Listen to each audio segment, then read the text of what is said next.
10 students have reported to school. So there's a huge margin. Where are these children and why are they not going to school? I'm sure most of us know the answer. It's because they don't have the ability to go to school, matters finances. But this is something that we also will be looking into and will be keeping tabs on that particular story. Now, my colleagues are in studio with me. We have Mike Megwe as well as Regina Manyara. Regina Manyara is back from, were you in Nandi County? I was actually in Nandi County, and to be precise, I was keeping tabs on the Bargetuni Cultural Festival, or if you like, the Tinderet Cultural Festival. More so, they call it, and it is in the calendar of events in as far as tourism activities for the year under the Taptengele Cultural Festival, where sports meets tourism as government intensifies on diversifying her tourism portfolio there now to focus on unlocking some gems, you know. Who would have thought that Tinderet, Bargetun, it's such a nice place for 4x4 motorsports, or even very nice for hiking and those who enjoy cycling and such. So that is what is being done. And yes, I'm back. It was rather cold, but we got to enjoy a few things about, you know, being in Nandi County. One is a unique cuisine, mursik there. But please do not ask me how I reacted to it, but well, let's just say it's an acquired palate. You need to have an acquired palate to enjoy that, but it was a good experience. Yeah. Also now just learning different aspects of the culture, why they name the way they name, you know, and the transitions, so to speak. Whereas in the mountains, so to speak, and I just want to use this example, is that down in Nandi County, and I understand among the Nilotes, especially the plain and highland Nilotes actually, when you're honoring a person, you actually use grass. Okay. You know?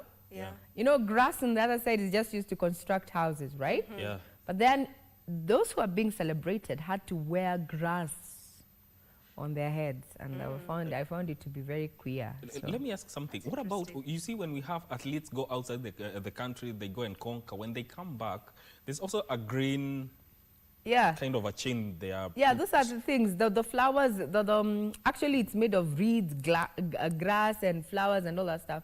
Well, as we're looking for something else, that's what actually, it's a social acknowledgement of an achievement that you've made. So it was, I learned something, and let's just say every day is a learning opportunity. Why not? Absolutely. Yeah. Indeed. All right. And today being a Wednesday, you know that right here on the show, we have a segment by the name of Women at the Forefront, where we highlight different women who are doing good things for the community. And today I'll be having a lady by the name Wangoi Kimmani. She is an award-winning poet. She's an eco-artist as well as the co-founder, Female Poets Kenya. And we'll be looking at arts for change, art for change, and setting the stage for others to rise. That will be our conversation later on at 9 a.m. Mike, what will you be having for us today? Today, I want us to look at the whole aspect of Chapter 6 of the Constitution, because this is what guides us on how leadership in the country should be. You know, today we are looking at leadership as public trust. And the question we are asking is Chapter 6 of the Constitution shaping who we elect today, especially now that we are heading into 2027. What will we be looking at in as far as integrity is concerned? Because when you look at Chapter 6 of the Constitution, it gravitates more towards de-emphasizing power and framing public office as a trust given to any person who takes that, and whatever office that you hold, it must be held with honesty, dignity, and accountability. So we want to explore the whole chapter That is Chapter 6 of the Constitution. And in studio, I'll be having Dr. Murithi Ndegwa, who is a leadership expert, Kevin Osido, OGW, Director, County Governance Watch, and Peter Wasaga, who is an advocate of the High Court. That is a conversation that will be coming to you immediately after the news. But before that, let me give you a quote to start your day today. You have to believe in yourself when no one else does. You have to believe in yourself when no one else does. That is a quote by Serena Williams. Ray. I like the conversation that you're going to be having and some of the key principles of Article 6. And I want to draw the attention to Article 76 on financial probity. Yes. You know, it mandates honesty and transparency in financial dealings of state officers. Yes. My question to you, Megwe, as well as Vivian Ndegwa, do you think that we have done right, you know, when it comes to taming graft, especially where state officers are involved? Have we done right over the last, let's say, 3 years, so to speak? Have we done right? As you ponder on that, I think the panel that you're going to be having, Megwe, is going to look at that aspect of graft, yes. Looking at we are treated to open or rather live proceedings of, you know, vetting and such of this, some of these officers. Yeah. But then again, we found also state officers who are linked to corruption. Yes. Why are we doing what is right by the Constitution on that? I don't want to preempt that, but are we doing right by the Constitution in as far as leadership and integrity is concerned? There's also the aspect of political goodwill. Yes. In all that, because there's some aspect of political expediency that plays out, and that really affects the implementation or the full realization of the implementation of Chapter 6 of the Constitution. Yeah. Leadership and integrity. Yes. Yeah, I think we still have a long way to go if we're being honest about it, because we have seen several individuals who have been linked to graft cases, but no one is ever brought to book, honestly. So we still have a long way to go when it comes to that. Yeah. Well, as they say, we are the reflection of our leaders. That's what those in that particular school of thought, they say that it is the people who elect the people that they elect, that we elect people who resonate with our values. But is it? That's another question that I'd want you to pose to your people. I mean, when it comes to leadership and integrity, who is to blame when we have poor governance or wanting leadership? Is it the appointing body, one, or is it the person who is casting that particular vote, the electorate? Who carries the blame? Now, as you ponder on that, that's a conversation that you can also be part of. We're going to be having that on Good Morning Kenya in not too long. But before we get to that candid conversation and also your participation in this, let's bring you up to speed with all stories that have been making headlines, both in the world of sports, business, and generally. And we start off with matters of labor, where the Labor and Social Protection Cabinet Secretary, Dr. Alfred Mutua, now says tedious paperwork and judicial processes involved in building cases against fraudsters who have conned Kenyans for job placements abroad are slowing down prosecution. Speaking in Nairobi Tuesday, Dr. Mutua pointed out that 390 cases lodged in the last 6 months, only 15 have been concluded. Agencies and Labour Fraud was formed on the 15th of July 2025, comprising the Ministry of Labour, Office of the Attorney General and the Directorate of Public Prosecutions. However, 6 months later, only 15 cases have been completed despite receiving 390 complaints. Why out of 390, only 15? It is because investigation of fraud needs a follow-up of paperwork. The DCA has to go to court, apply for special permission to get bank statements, to get Safaricom M-Pesa statements. So there's a process that is undertaken. They have to do verification of documents. So it takes time. According to Mutua, 106 of the cases under investigation involve travel agents. He said that those defrauding Kenyans are not registered with the National Employment Agency and the Bureau of Business Registration. The company is not registered anywhere in the country of Kenya, does not even have a bank account, has nothing, and they put fake posters and people give them money. According to the CS, 2 people have filed cases in the small claims court and have been compensated. 4 cases are, however, pending in court, with other companies obtaining conservatory orders. We don't understand why you run to court. What do you have to hide? You don't want us to investigate you. The CS added that 2 individuals are being sought by DCI for disappearing with government money meant to facilitate youth to travel abroad. Mr. Vincent Omondi Oyugi and his wife Rachel Njoki Karaoke, who between them are holding 18 million shillings belonging to the government of Kenya through the youth fund, which they are vanished with, and which young people are waiting to be taken overseas. Kenyans seeking to work abroad have been urged to conduct due diligence to avoid falling prey to unscrupulous people. Please do investigation. If that person is not listed, if the job is not listed in the website of the National Employment Agency, which is accessible 24 hours, then avoid that person. Do not pay money to individuals.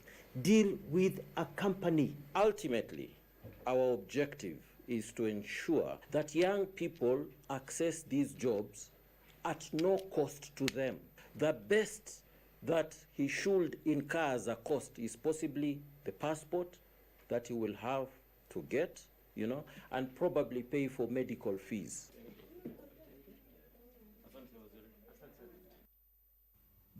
15 out of 390 cases lodged there.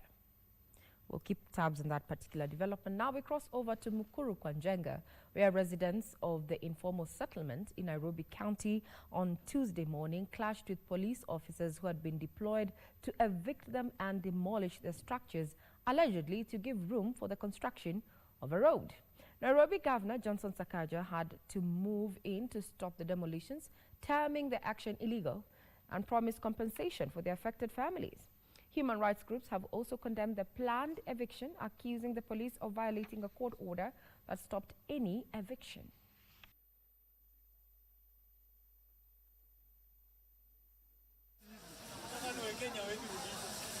Yale ambayo tumeona mahali hapa yametukera sana. Polisi wameletwa kulinda haki za binadamu, lakini hapa polisi wanakuja kuua watu. Tumekaa mahali hapa, DCCI atokelezi kutuambia kwamba mahali hapa inabomolewa.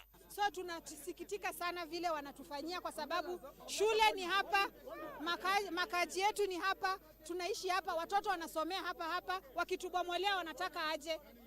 Lazima wanataka tusosai, watoto wako manyumbani, kazi wametuharibia, tunashindwa hata kulipa school fees. The county government has not cleared any plan, and these people have been living in this distress for too many years.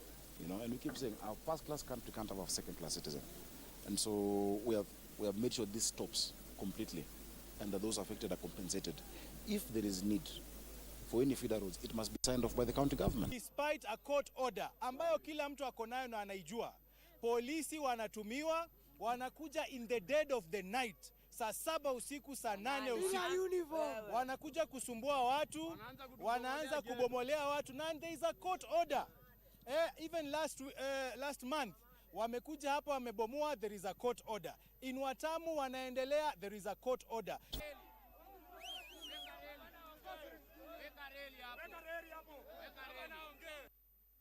Another issue to be brought out in our conversation: leadership and integrity.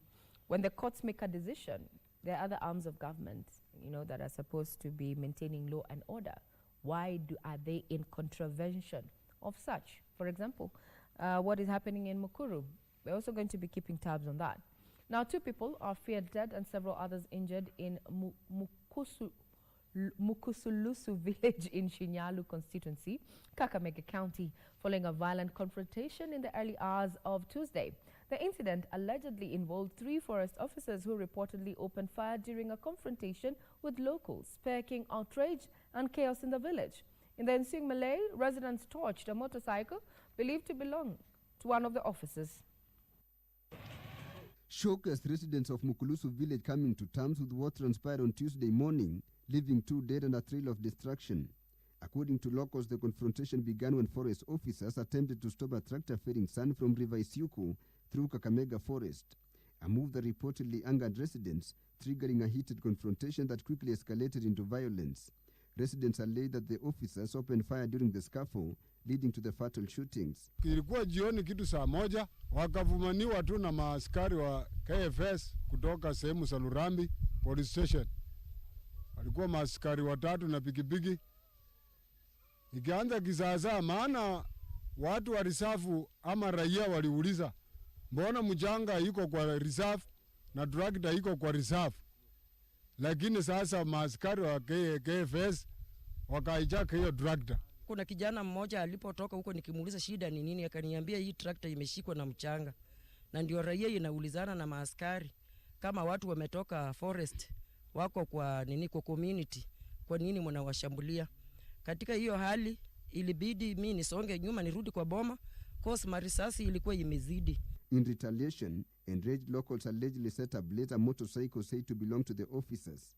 Area leaders led by Shinyalu Member of Parliament Freddy Kana have strongly condemned the conduct of the forest officers, saying this was not the first time incident of confrontation in the area. Hii ili ni tendo ambalo tungependa kulikashifu kabisa, kwa sababu si mara ya kwanza ambayo tunapata mambo kama haya yakitendeka katika mtaa huu wa Mukuru pamoja na mtaa wa Shamiloli na mtaa wa Iloro na mtaa wa Isacheno. Tungependa kuwaomba walinda usalama wa vitengo mbalimbali kuhakikisha wanafanya kazi yao ipasavyo. However, Shinyalu OCPD Daniel Mukumbu has offered a different account, saying the officers were attacked by residents armed with machetes. He says one firearm was damaged during the attack, their motorcycle was towed, and the officers sustained serious injuries. Wakati walikuwa wanaendelea kufurugana, wananchi waliweza kulemea maofisa wa Kenya Forest, na ndio wakaanza kufyatua risasi ili kujiokoa wao wenyewe. Wakati hiyo watu wawili waliweza kupigwa risasi, wakafa hapo hapo, na mmoja akapigwa upande wa mguu akaumia. Ukiangalia hapo nyuma kama mwaka wa 21 kisanga kama hiyo pia ilitokea. Police have since launched investigations into the incident. Now from Shinyalu in Kakamega, we get back to the National Front, where the National Cohesion and Integration Commission have warned politicians against inciting Kenyans to violence. Speaking in Nairobi during the launch of the 2 key documents aimed at taming hate speech, NCIC Director in charge of Investigation and Compliance, Professor James Wanyande, said it will not be business as usual, as they will ensure the hate mongers face the full force of the law. Wanyande said the 2 documents will help promote peace, unity and tranquility among Kenyans, especially as the country enters the electioneering phase. On Tuesday, the National Cohesion and Integration Commission, NCIC, rolled out 2 key documents aimed at taming hate speech ahead of the 2027 general election. Some of the challenges that we know that we may encounter, one is uncoordinated efforts. The Kenya National Action Plan on Hate Speech, as well as the Gender Analysis Report and Radical Ideologies reports, aimed at rallying Kenyans towards national cohesion and integration. So the purpose of these 2 documents is to enable different stakeholders play their role in ensuring that we monitor social media, we ensure that there's no spread of hate speech as we approach the elections in 2027. Katiba yetu imesema ya kwamba Article 38, political rights. Kenyans have the right to form a political party, join a political party, even giving themselves for elective positions and be elected to the office. But we need peace for everyone to vie, for everyone to join a political party, for everyone to campaign for a political party or an ideology that speaks to their democratic aspirations. Speakers at the forum said hate speech has emerged as a major threat in the development and growth of the country, with the stakeholders calling for immediate action against the culprits. Somebody saying the Muslims are being favored in this government. Such things which lack basis, such biasness, It is these guidelines that will ensure that we tame misinformation, okay, and such biasness that might bring division in our society. The players using the forum to warn a section of politicians who they said are perpetrators of violence. The weak legal framework, as I said, like one of them being our act. We have political interference, because most of the perpetrators of hate speech ni wanasiasa. One of the other things that we've proposed is to give NCAC the power to vet politicians or anybody who is seeking either elective or appointive positions. If NCAC is given that power to be able to vet these people seeking either elective or appointive posts, then we'll be able to tame a lot of this rhetoric, negative rhetoric. In the meantime, NCIC has been challenged to rise above board and ensure hate-mongers do not walk scot-free. You can be popular, but you're inciting people. Those people should be barred from contesting. However much you're popular, you should be barred, because you cannot incite this tribe against this tribe. Then people allow you to contest. The backstop with the IBC. But the relevant bodies have also been urged not to interfere with the freedom of speech in their quest of promoting a cohesive nation. As much as we are calling for content moderation, as much as we are calling for regulations, we should also ensure that our people enjoy the freedom of speech as enshrined in our constitution.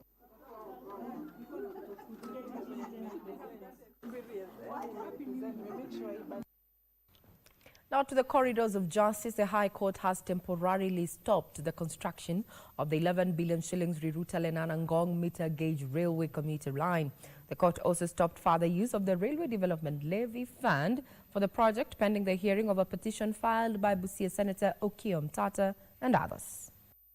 Issued interim orders suspending the construction of the Rirutale-Nanangong merge gauge railway commuter line alongside any further disbursement of funds from the Railway Development Levy Fund. The orders follows a petition filed by the Busia Senator Okiom Tata and two others who argue that the funds were used without parliamentary approval in a violation of the Constitution and the Public Finance Management Act. In his ruling, Justice Bahati Momoya said the court was satisfied that it was in the interest of justice to stop the project pending the determination of the case. The case will be mentioned on a later date for further directions. In a Nairobi court has acquitted activist Nuru Maloba Okanga of all three cybercrime and false publication charges after finding the prosecution failed to establish a case to answer. In a ruling delivered on Tuesday, Magistrate Rose Ndombi said the evidence did not approve that Okanga published the alleged video and that the content was fake, adding that the case was based on suspicion. The charges stemmed from allegations that Okanga shared a video on social media commenting on national leadership and governance, but the court held that the prosecution failed to credibly link him to the publication or the online platform cited. Your Honor, as I pray that the order you had initially made be reaffirmed, that the money be deposited or be remitted back to the accused, I must equally join my colleagues in thanking you sincerely the Honorable Court, not only for the Solomonic decision that the court has made, but equally for the expediency through which this court has had to hear.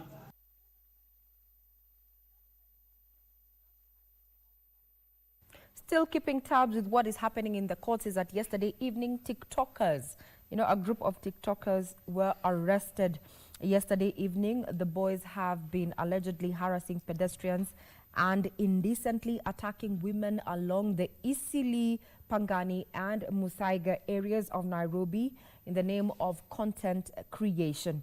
They are expected to be produced in court today to face the various charges. We are going to be keeping tabs on that as a development from the courts. Now to business. Kiharu Member of Parliament Didi Nyoro is opposed to selling of the 15% stake held by government to Vodacom.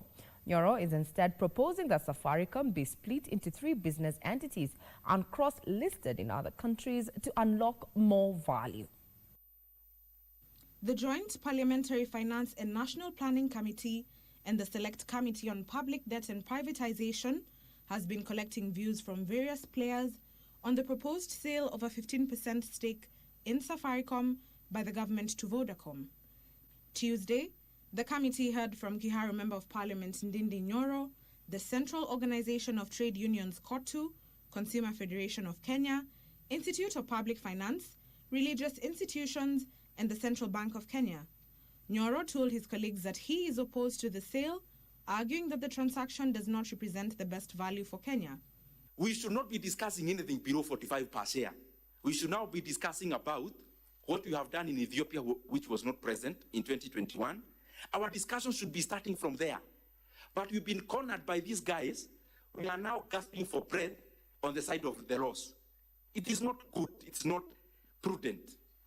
Nyoro proposed that Safaricom be split into 3 business units comprising telecommunications, mobile money, and infrastructure, as well as a cross-list of the company's share on stock exchanges abroad to unlock more value. To cure this, just expose Safaricom transaction into the international markets. Kenya will not lose time. We can only take 2 months. And as I said in my presentation, we will definitely get a higher value, maybe even from the same buyers. The deal is expected to net 204.3 billion shillings. Nyoro cautioned against treating the divestiture as a simple cash-raising exercise. So we'll wait to see if indeed those particular recommendations by Nyoro, the Member of Parliament from Kiharu there, as well as other stakeholders, are going to influence the decision that is going to be taken in regards to the shares held by telco giant Safaricom, bringing, forth a conversation about interoperability, and the splitting of that particular business. What direction will the stakeholders actually take? We cross over to sports, where the Kenya Lionesses have stepped up their preparations ahead of the HSBC Sevens second tournament set for the 14th and 15th of February at the Nyayo National Stadium. The tournament, which will be hosted in Kenya for the first time, will feature 12 teams battling for promotion in both the men's and women's categories. Training intensity has increased at the RFUA grounds as the Lionesses fine-tune their game for the crucial home tournament. The team is in high spirits as they build momentum, with eyes firmly set on promotion. We've been preparing, being that we have the experience in the World Series stages, so we know our way on how we are going to do to play the game. As part of their preparation, the Lionesses will travel to Spain for a 5-day high-performance training camp from January 26th to 31st. Mood, iko sawa, na watu wako very excited. Being the first HSBC at home, na wako very excited kucheza at home. More so for kukuwa na our own fans at home ground. Tabamba. The camp is expected to sharpen their tactical play and boost their fitness levels as they count down to the tournament. I'd love to welcome all of you. It will be on the Valentine's weekend, and come show us the love that we need on the Kenyan soil. So come with the lovers, come with your family members, come support us. The Kenya corner will be packed and ready for you guys. In the women's competition, Kenya will face strong opposition from Brazil, Spain, China, South Africa and Argentina, all qualifiers from the 7-3 pathway. The men's tournament will also see host Kenya compete against United States, Uruguay, Germany, Belgium and Canada. With home advantage and preparation intensifying, all eyes will be on the Kenya Lionesses as they chase success on the 7th stage at Nyayo National Stadium. Well, that puts a cap on matters in the headlines. Further details are available on our website, that is www.kbc.co.ke. And you heard it there from the tip campaign from Kenya Lionesses team there. The dates are 14th and 15th. Those who have no Valentine plans, well, there's a plan. So go Lionesses, let's see what you can do. I hand it over to Mike Megwe, who is going to be taking this conversation this morning that you're welcome to participate in. We're looking at Chapter 6 of the Constitution, the chapter that talks about leadership and integrity. And my question to you as well as a panel is, who should bear the responsibility of either is it the appointing body or the electorate that gets to have people in office who lack integrity? At KBC Channel 1. I'm Regina Manyara. Have a pleasant morning ahead.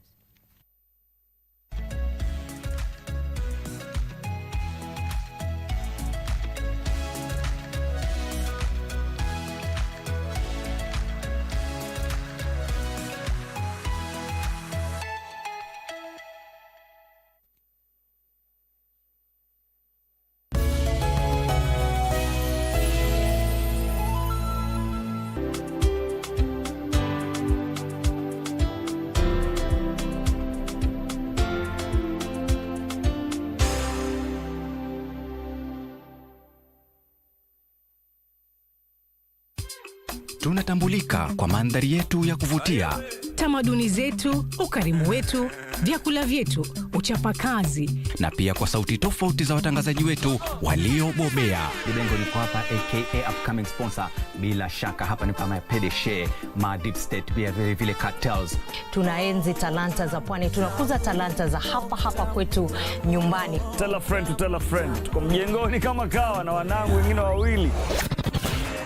Usikose kutegea 103.1 Pwani FM, station ambayo itakupa fursa ya kupata uhondo kamili wa pwani na kuleta Wakenya pamoja. Pwani FM, tafrija kipwani.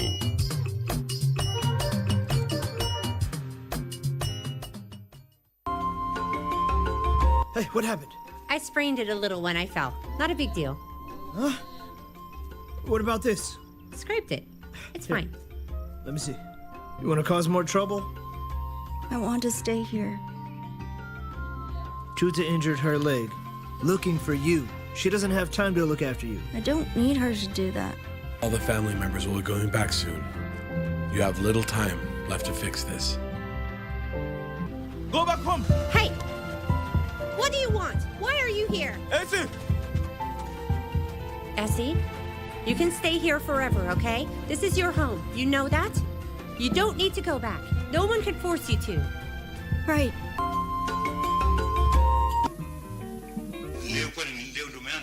Kila siku baba, kama nina shughuli zangu, yani hii nyumba siku hizi mtu hawezi kufanya shughuli zake. Siku hizi mashaka kila siku. Basi hata ukitoka useme. Niseme nini? Kwani mimi ni mfungwa? Kama nilimwacha nyumbani, sasa kunisamea nyumba kitu. Nitakusomea, wewe ni nani wewe? Hata mimi ni wakati gani? Mdomo mrefu kama nini wewe? Mbona tabia zako ni mbaya hivi? Kwani huyu mtoto saa yote akisemeshwa, yeye ndio atakuwa saa yote ataka kujichoma? Ndio, acha nijibu. Wewe kama nani hapa?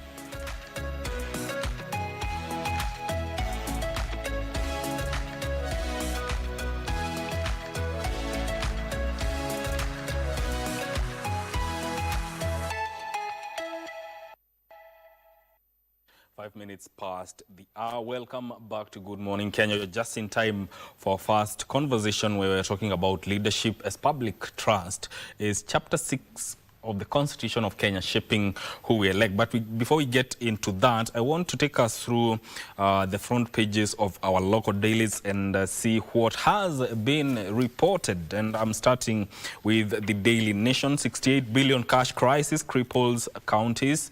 The law requires that disbursements be made by the 15th of every month. Governors say Treasury has not wired funds for 2 months, warning that devolved units struggling to pay salaries and suppliers and now relying on bank loans risk shutdown, disrupting hospitals and schools. However, CS John Mbadi insists there's no crisis. That story is told on page 4 and 5 of the Daily Nation. Turkana has lowest turnout. Mandera tops in grade 10 admissions.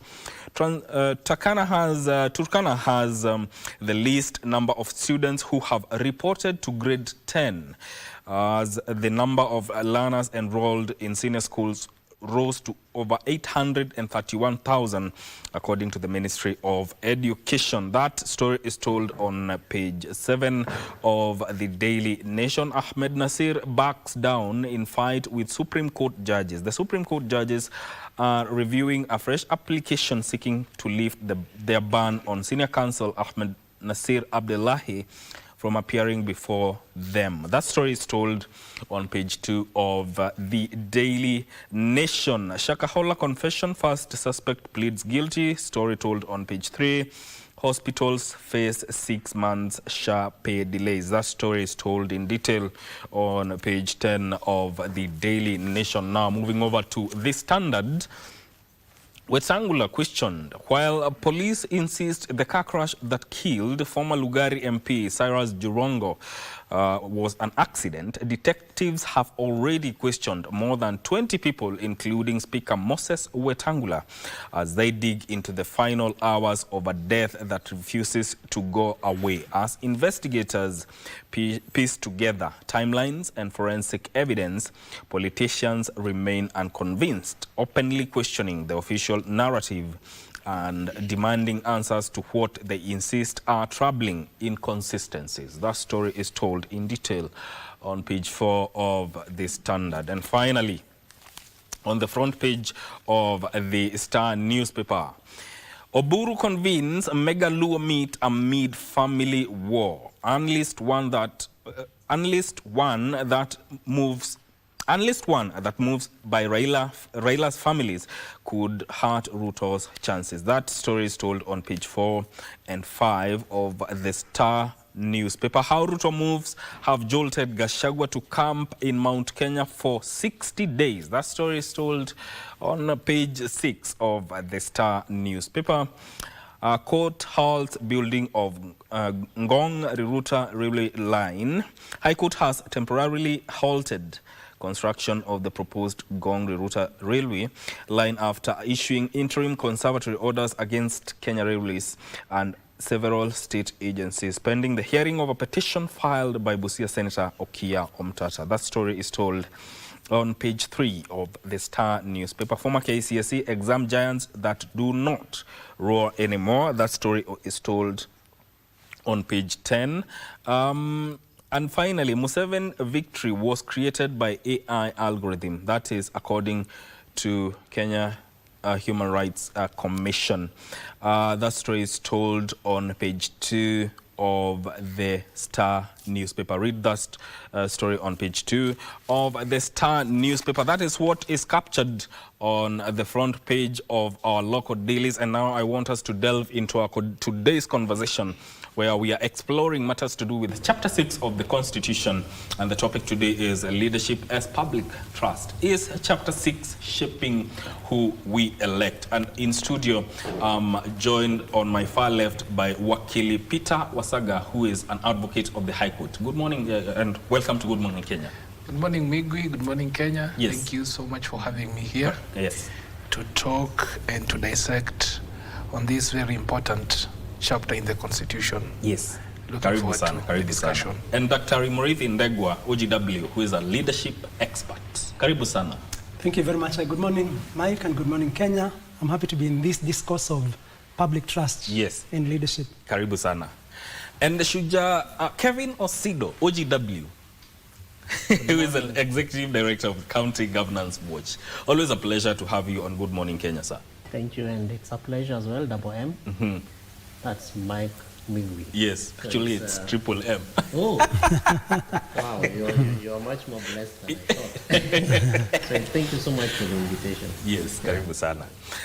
You know, when you look at Chapter 6 of the Constitution, as we get into this conversation, it talks about leadership and integrity. And looking at the Constitution itself, it's one of the most revolutionary constitutions that we have. And Chapter 6 does stand out because it de-emphasizes power and instead puts public office as a trust that must be exercised with humility, with accountability, and with dignity. Let me start with you, Wakili, from your perspective. And going by what we are asking, do we really, has this constitution or this chapter shaped who we elect? Thank you so much. And one, I must appreciate the fact that the framers of the Constitution saw it wise to have Chapter 6 of the Constitution. It has so many articles that we may dissect from all the way from 73 to 80. Yes.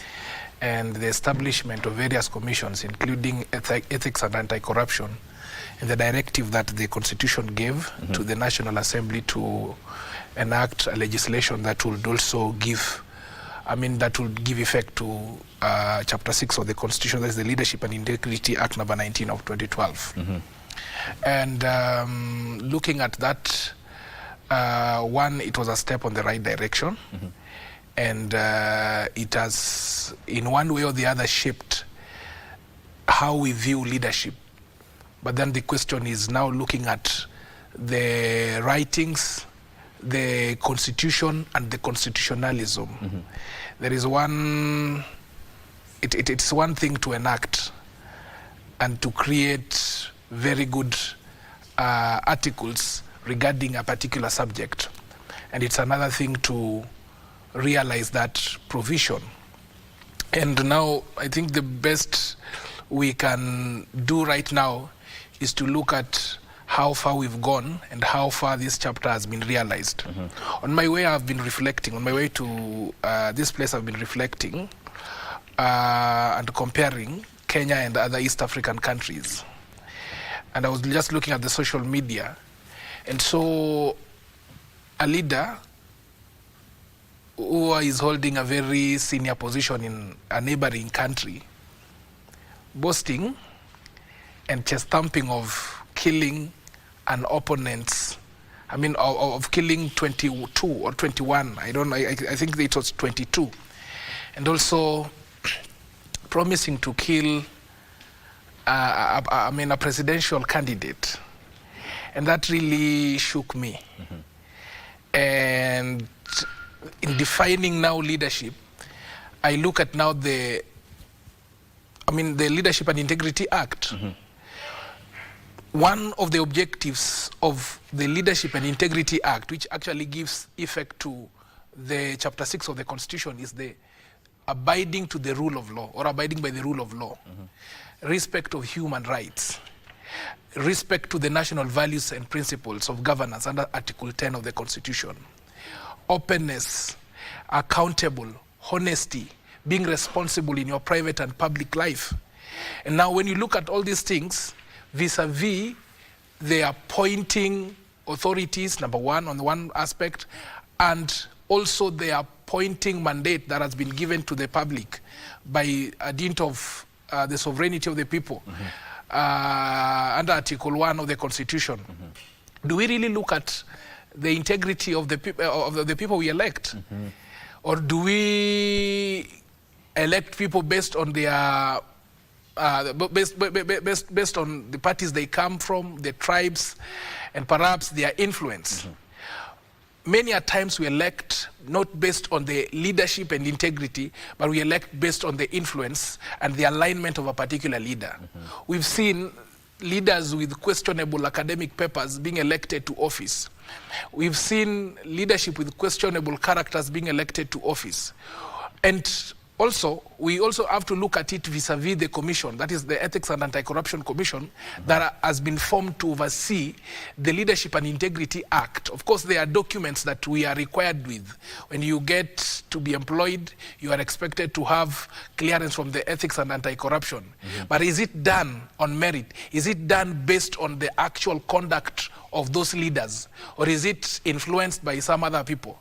That is why we have leaders who they don't meet the academic qualifications, they have corruption cases, or perhaps they have committed certain heinous acts, which in the breadth of Chapter 6 and the Leadership and Integrity Act, they should not even hold positions, but yet they still hold this position.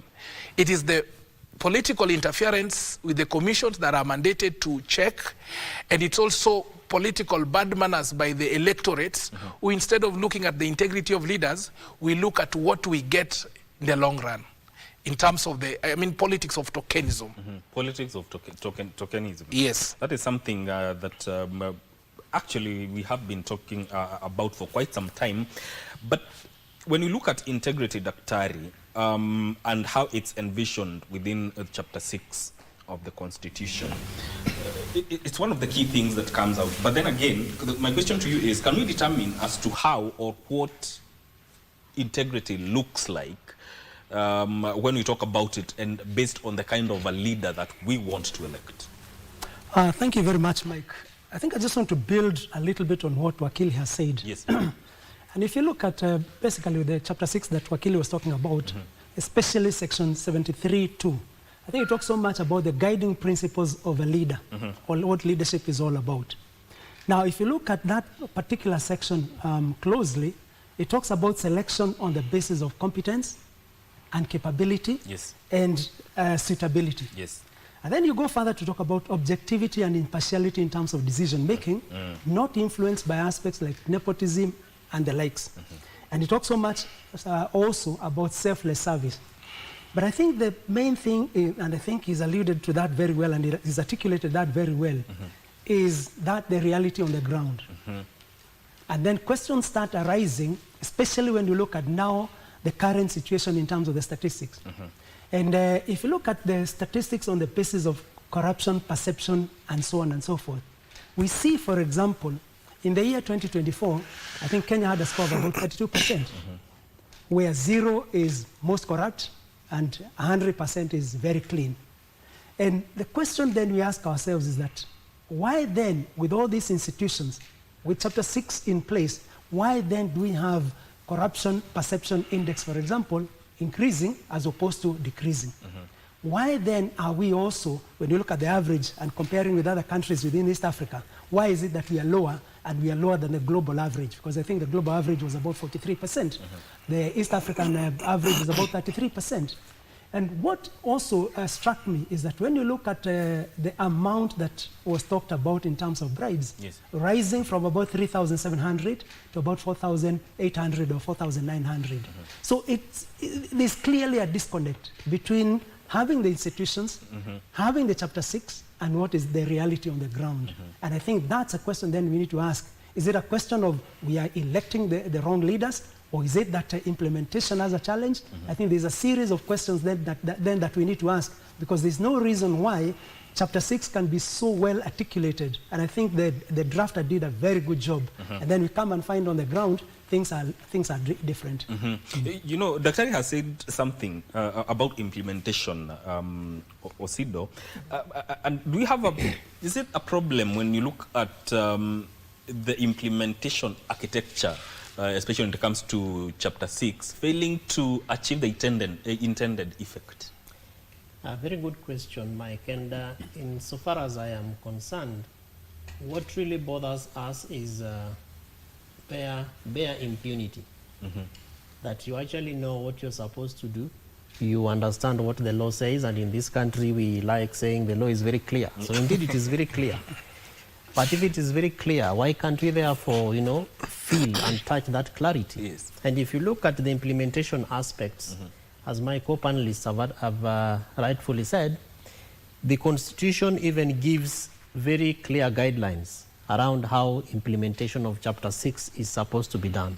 So that beyond the Articles 73 all the way to 80, you also have other supporting legislations. For example, you have things like Leadership and Integrity Act of 2012, which therefore defines how the aspects of leadership and integrity in Chapter 6 are therefore supposed to be adjudicated.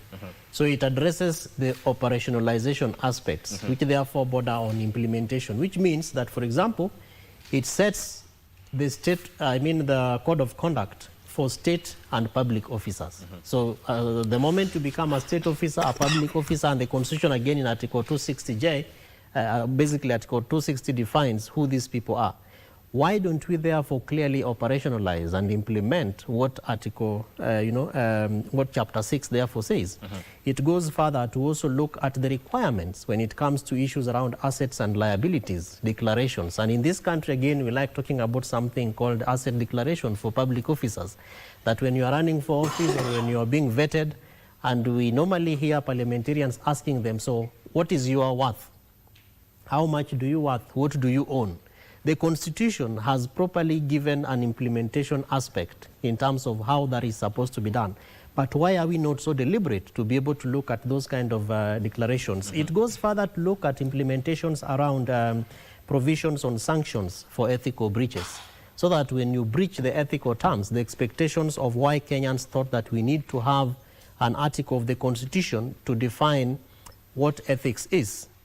And if you go against the parameters of what we think is integrity and is ethics, then there are things that are supposed to be done, to be able to provide those sanctions. And we are not seeing those sanctions being implemented insofar as what the spirit of the Constitution is concerned. Of course, the second implementation aspect is a Public Officers Ethics Act of 2003. So that when you are a public officer, and you're operating within the precepts of government, then you know very well that this is supposed to govern your behavior. And I know that Kenyans remember that we once had, an officer of the court who said you should know people, and she was like pinching somebody's ear, the nose. And that is how she lost the job, because Kenyans felt that there is a way in which you are supposed to behave when you are a public officer. But in this country, we also know that there are members who are called honorable members, but their behavior is so dishonorable that you sometimes ask yourself, so what ethics therefore governs the ethical behavior of this public officer? So therefore, in terms of implementing Chapter 6 of the Constitution on leadership and integrity, the Public Officers Ethics Act therefore breaks down clearly what we must be able to do, including aspects of abuse of public resources. So that when Kenyans suspect that you have stolen public funds, there's a way in which that matter is supposed to be reported. And when it is reported, now I hear there is something called NYS 3. What therefore happened to NYS 1? What happened to NYS 2? And that now we have NYS 3. It is important that we operationalize the law and we implement it to the spirit and to the letter, so that what the expectation of Kenyans are is clear, and that what the letter, in terms of what we read in the law, is also very, very clear. Of course, the third implementation aspect my colleagues have talked about is Ethics and Anti-Corruption Commission Act of 2011. Yes. And you look at this, Mike, and sometimes you get really disappointed because of the manner in which, one, the Commission's mandate is understood by the citizens. And sometimes we imagine that the Commission only exists for those who have stolen little monies, but that those who have gone beyond what we think is too much money, or what is otherwise called grand corruption, are protected by the law. Yet the mandate of the Commission is very, very clear around investigations of corruption and ethical violations, and what therefore need to happen the moment there is a whistleblower or there is a suspected theft by a public officer or even by anyone. So concerns around implementing enforcement aspects have been such a serious challenge to Kenyans, because the Commission will say, yeah, we have challenges to enforce the leadership and integrity standards around the Ethics and Anti-Corruption Commission mandate, because DCI does this, because we are relying on DPP to submit certain evidence, etc. So if you look at some of those weaknesses, then of course the implementation of the requirements of ethics and anti-corruption, insofar as the expectation of the Constitution, are largely floundered. And I think, as I finish on this, something that for us who are in devolution and in governance really bothers us is what we call the Public Finance Management Act, which is another aspect of implementation of what we are calling leadership and integrity, particularly at the county, and even when it comes to fiduciaries management of public resources. And this is one area that Kenyans interact with leadership and integrity almost on a daily basis. For example, right now we are talking about education, and that parents and families have serious challenges even to take their children to schools. But when you hear about certain resources that are supposed to be taken to these particular, certain schools in the name of capitation, you ask yourself, how come it is so difficult to explain where an X% of the total number of capitated budget has gone to? Yeah. Is it that we just lack fiscal discipline? Is it that we lack accountability in budgeting and expenditure? Or is it that insofar as implementing leadership and integrity, the oversight of national and county governments and even ministries, departments and agencies become so weak? So in terms of the question around implementation, the law again, as Kenyans say, and I quote, is very clear. But I think the impunity and just lack of bare minimum political goodwill. And the president, I think, has been very categorical around this, that now we even have a law on witness protection. We have a law, therefore, that also guides cases on, corruption. And I'm hoping that one day we'll be able to adjudicate over corruption cases within a very small minimum time, so that when somebody is being elected and is being vetted as a governor, say, for example, Kevin Osido to run for governor, say, a county, and there is an X case, that case should not lead me into the election up to the next election. Kenya should begin to look at implementation aspects, therefore, that make it so easy for Kenyans to get the right questions the right answers for the right questions when it comes to aspects of leadership and integrity. Very important aspects, because you were touching on vetting, enforcement, and even implementation. And Daktari, from what Osido has said, is it that the vetting is weak and the enforcement or implementation political? Thank you very much, Mike. I think Osido has clearly articulated the fact that there are institutions that are there to do the job.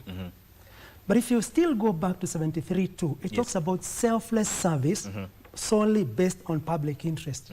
Demonstrated by what? By honesty, by integrity, in execution of the duties, and also it talks about declaration of interest, personal interest, and discipline and commitment in terms of delivering the public service. So I would say that from the first perspective, it touches on you as an individual. Are you alive to the fact that you are governed by Chapter 6? And therefore, even before we talk about the structures that are in place, the bodies that are in place, as an individual, are you delivering what you committed to do? And I think he said something also very important in the sense that before you take up a public office, and you have a case, that case should be adjudicated long before you take up that public office. Not to wait until you've gone round the cycle and then that's when things are being done. So I think from a personal perspective, I would say the first and foremost thing is that the Constitution was very clear in terms of selfless service by an individual.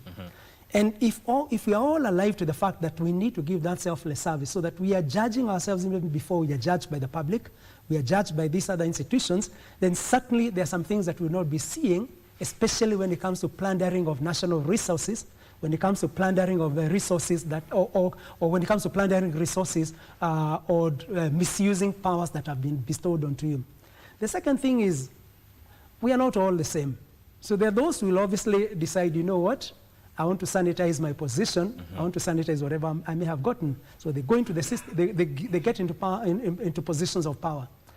Now, he's also articulated very well that the implementation or the execution by some of these bodies, perhaps, maybe there's a bit of a challenge, because why is it that you'd vet somebody, allow them to go through the process, and you say they're okay, then later you hear scandals or cans of worms being opened, that this person did this person did that, yet that information is readily available, and it's also known to the public. So it's a question of an individual, and also the aspect of implementation and execution by some of these bodies, in my view. And I think thirdly also is, they always say where there's a will, there's a way. Exactly. And so if there's a determination to implement Chapter 6 to the dot, certainly it will be there. We've seen many countries that started off on the wrong footing, or even that were even worse than ourselves. But because of that resolve, you see matters being taken to a level whereby somebody feels that I am completely discouraged to even touch anything from the public. And if that was to happen, then certainly we would find our country going to a much better, a much higher level. Indeed. Mike, just to add on to something, do that. Let's do that once we come from this short break. Yeah. Yes. We're going for a short break. Stay with us.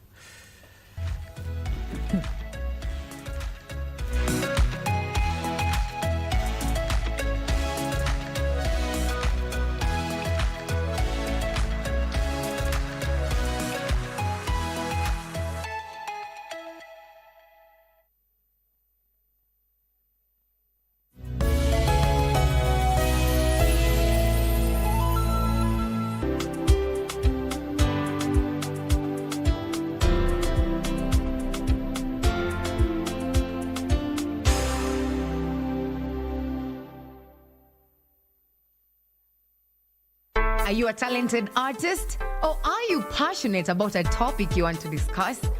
But money can be very hard to find for an upcoming artist. Don't worry, Studio Mashinani has got your back. Sign up on ajira.co.ke to book a session with our music and video producers across the country. Work on your music, jingles, spoken words, and even podcasts to realize your dream. All for free. Studio Mashinani, Radani Talent.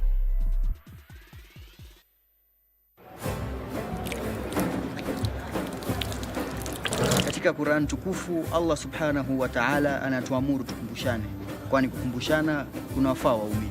Kwa mujibu wa hadithi, Mtume Muhammad sallallahu alaihi wasallam anatushauri tueneze ujumbe wake angalau kwa aya moja. Basi tunatia ari kufanya ambacho ni jukumu la kila Muislamu, kukumbushana mema na kukatazana maovu. Tunakuletea mawaidha za mashehe, wataalam, maustadh, madrasa, makala spesheli na Ukti Fatuma Yakub, mafunzo na historia za mitume na maswahaba, na burudani kupitia nashid na wasifu za munshid. Tazama ukumbi wa Kiislamu nami Alishe kila Ijumaa saa 9:30 katika KBC Channel 1.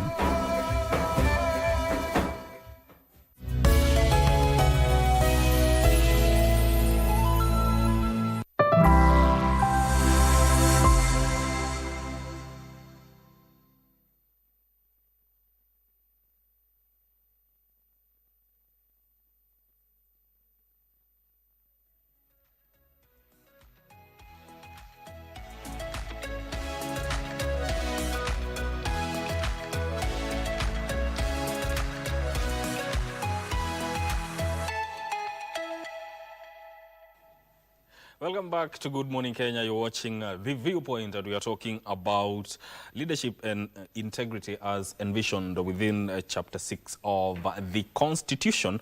Before we went on a break, Dr. was saying, did execute his point, and you wanted to contribute to it. To add on to something, and it's a story about Singapore. Yes. Now that we are on a trajectory towards Singapore, and one of the successes that made Singapore become a darling and now even a success story that countries like ours, Kenya, can be able to emulate many years despite us being on a similar pedestal, was there, basically zero tolerance to corruption. Yes. And a story is told of the former Prime Minister, Lee Kuan Yew, that when one of the cabinet ministers was just informed that we have a suspected case of corruption and will be coming to visit your office. He tried reaching Lee Kuan Yew, and of course Lee Kuan Yew was available, but he said, I'm not available for that kind of a discussion. If you have a suspected case on corruption, you know what Singapore and Singaporeans stand for.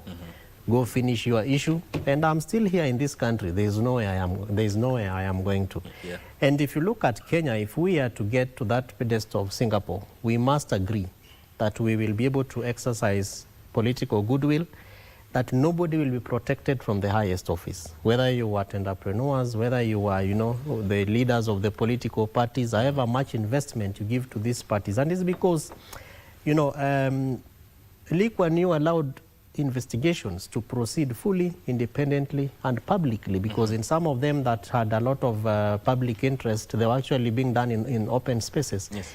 Kenya, we have to move to that level where we move beyond political loyalty issues, seniority, personal interest, and friendship contribution to, how whatever you've stolen goes back to other people's pockets, what otherwise we locally call here kickbacks. So for us to get to the Singapore that is Singapore, of course Kenya and Singapore is incomparable in many, many ways, but there are good things that we can be able to learn from Singapore, such as zero tolerance to corruption. Yeah. Wakili, there is reality on the ground and what is envisioned in the Constitution, especially when it comes to Chapter 6. And expectations is that it's supposed to clean up politics, enhance ethical governance and accountability, and even bar corrupt people or people with questionable integrity issues from contesting or ascending to public office. But then again, from your perspective, why do we see so many leaders with questionable integrity vie for this position or get appointments to these offices, yet they win and they get to those offices? Yes, they have questionable integrity issues. Thank you. Allow me to weigh in on what my good brother Daktari and Osido has mentioned on the implementation. Yes. And in so doing, I'll be answering your question. When you look at Section 4 of the Leadership and Integrity Act, yes, it provides for the implementation of the act. And first in the hierarchy is that every person has the responsibility of implementing the provisions of this act. Then number 2 is the commission.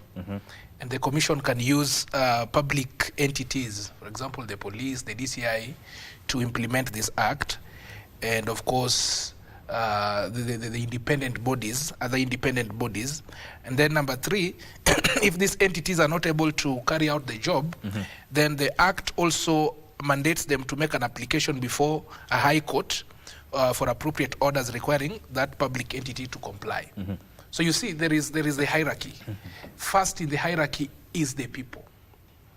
You cannot be blaming the leaders, yet these leaders are also people who are elected by the people, who are vetted by the people, either directly or indirectly.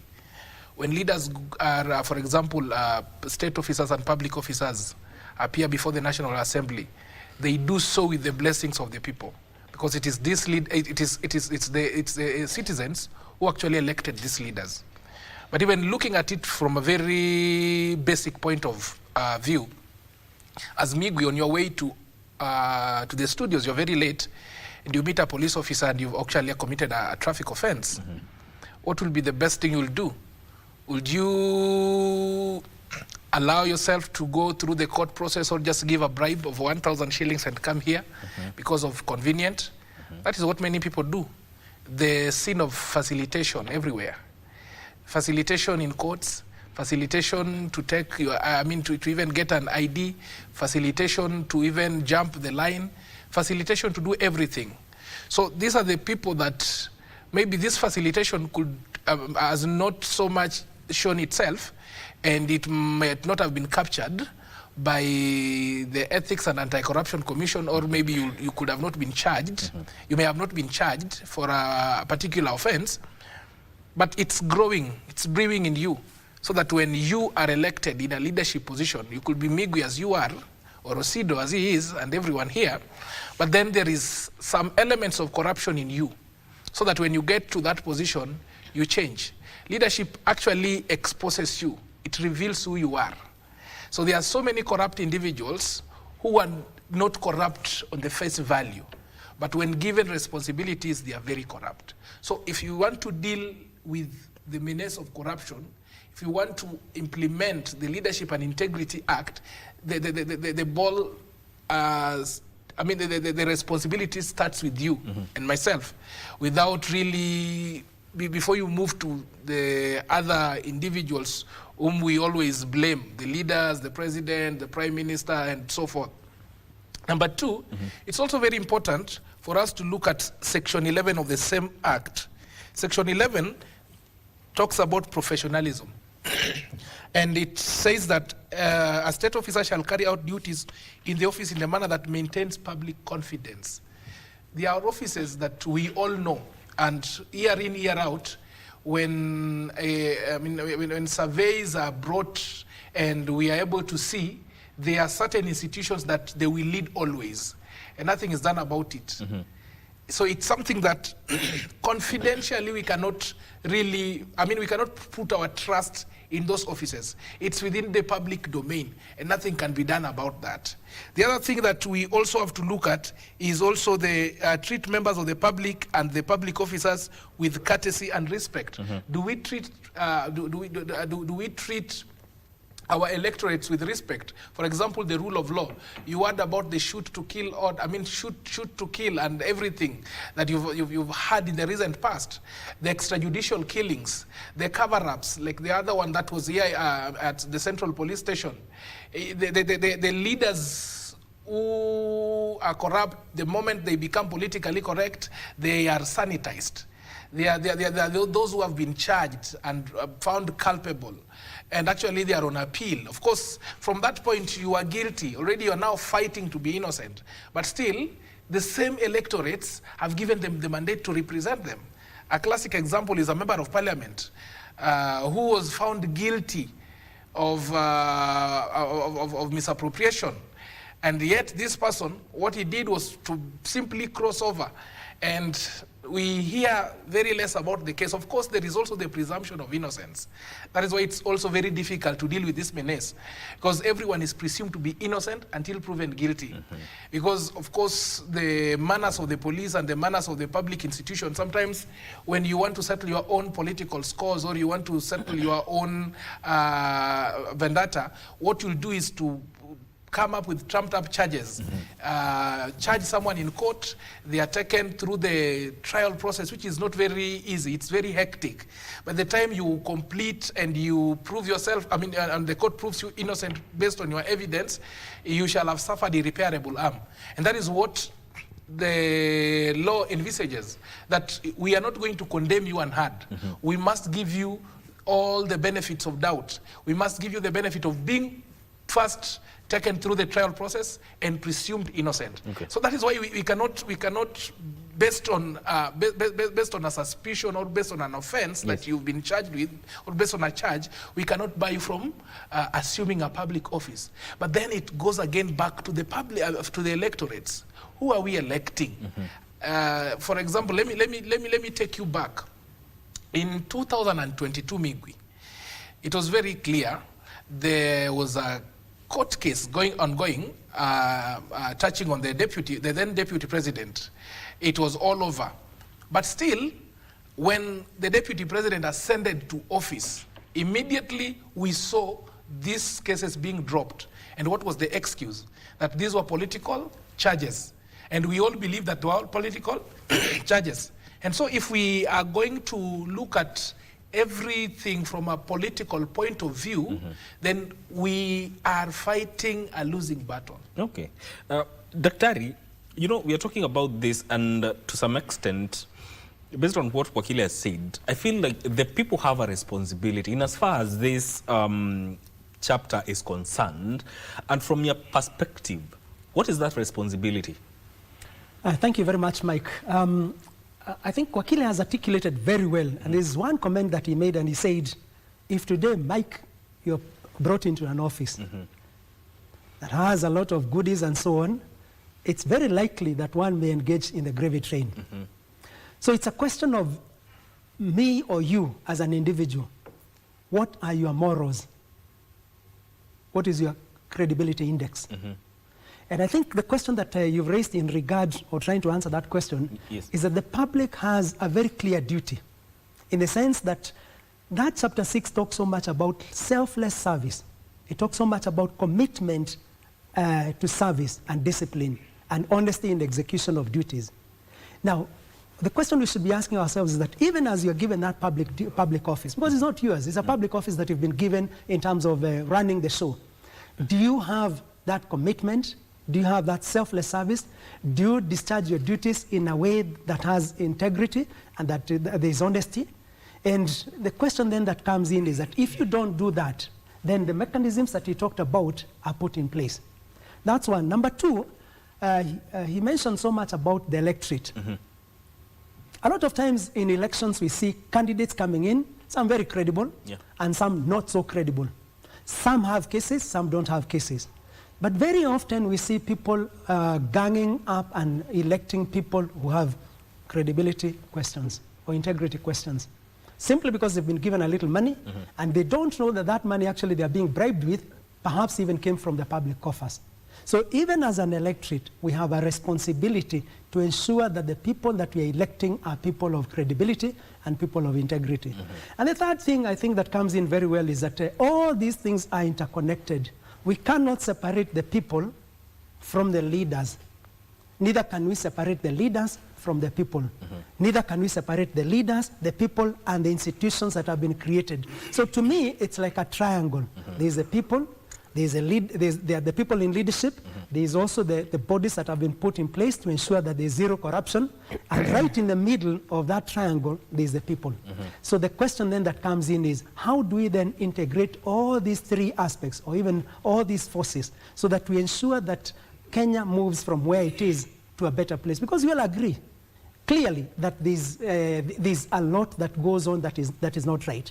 We also agree, and we see a lot of reports coming, especially from the government bodies, like Kenya National Accounting Office, KENAU, the reports coming in, year out about certain institutions, about certain bodies where corruption is, where they cannot explain about resources that have been misappropriated, resources that have been bestowed onto them. So I think it's a question of looking at the holistic picture. Yes. But like they say, and I think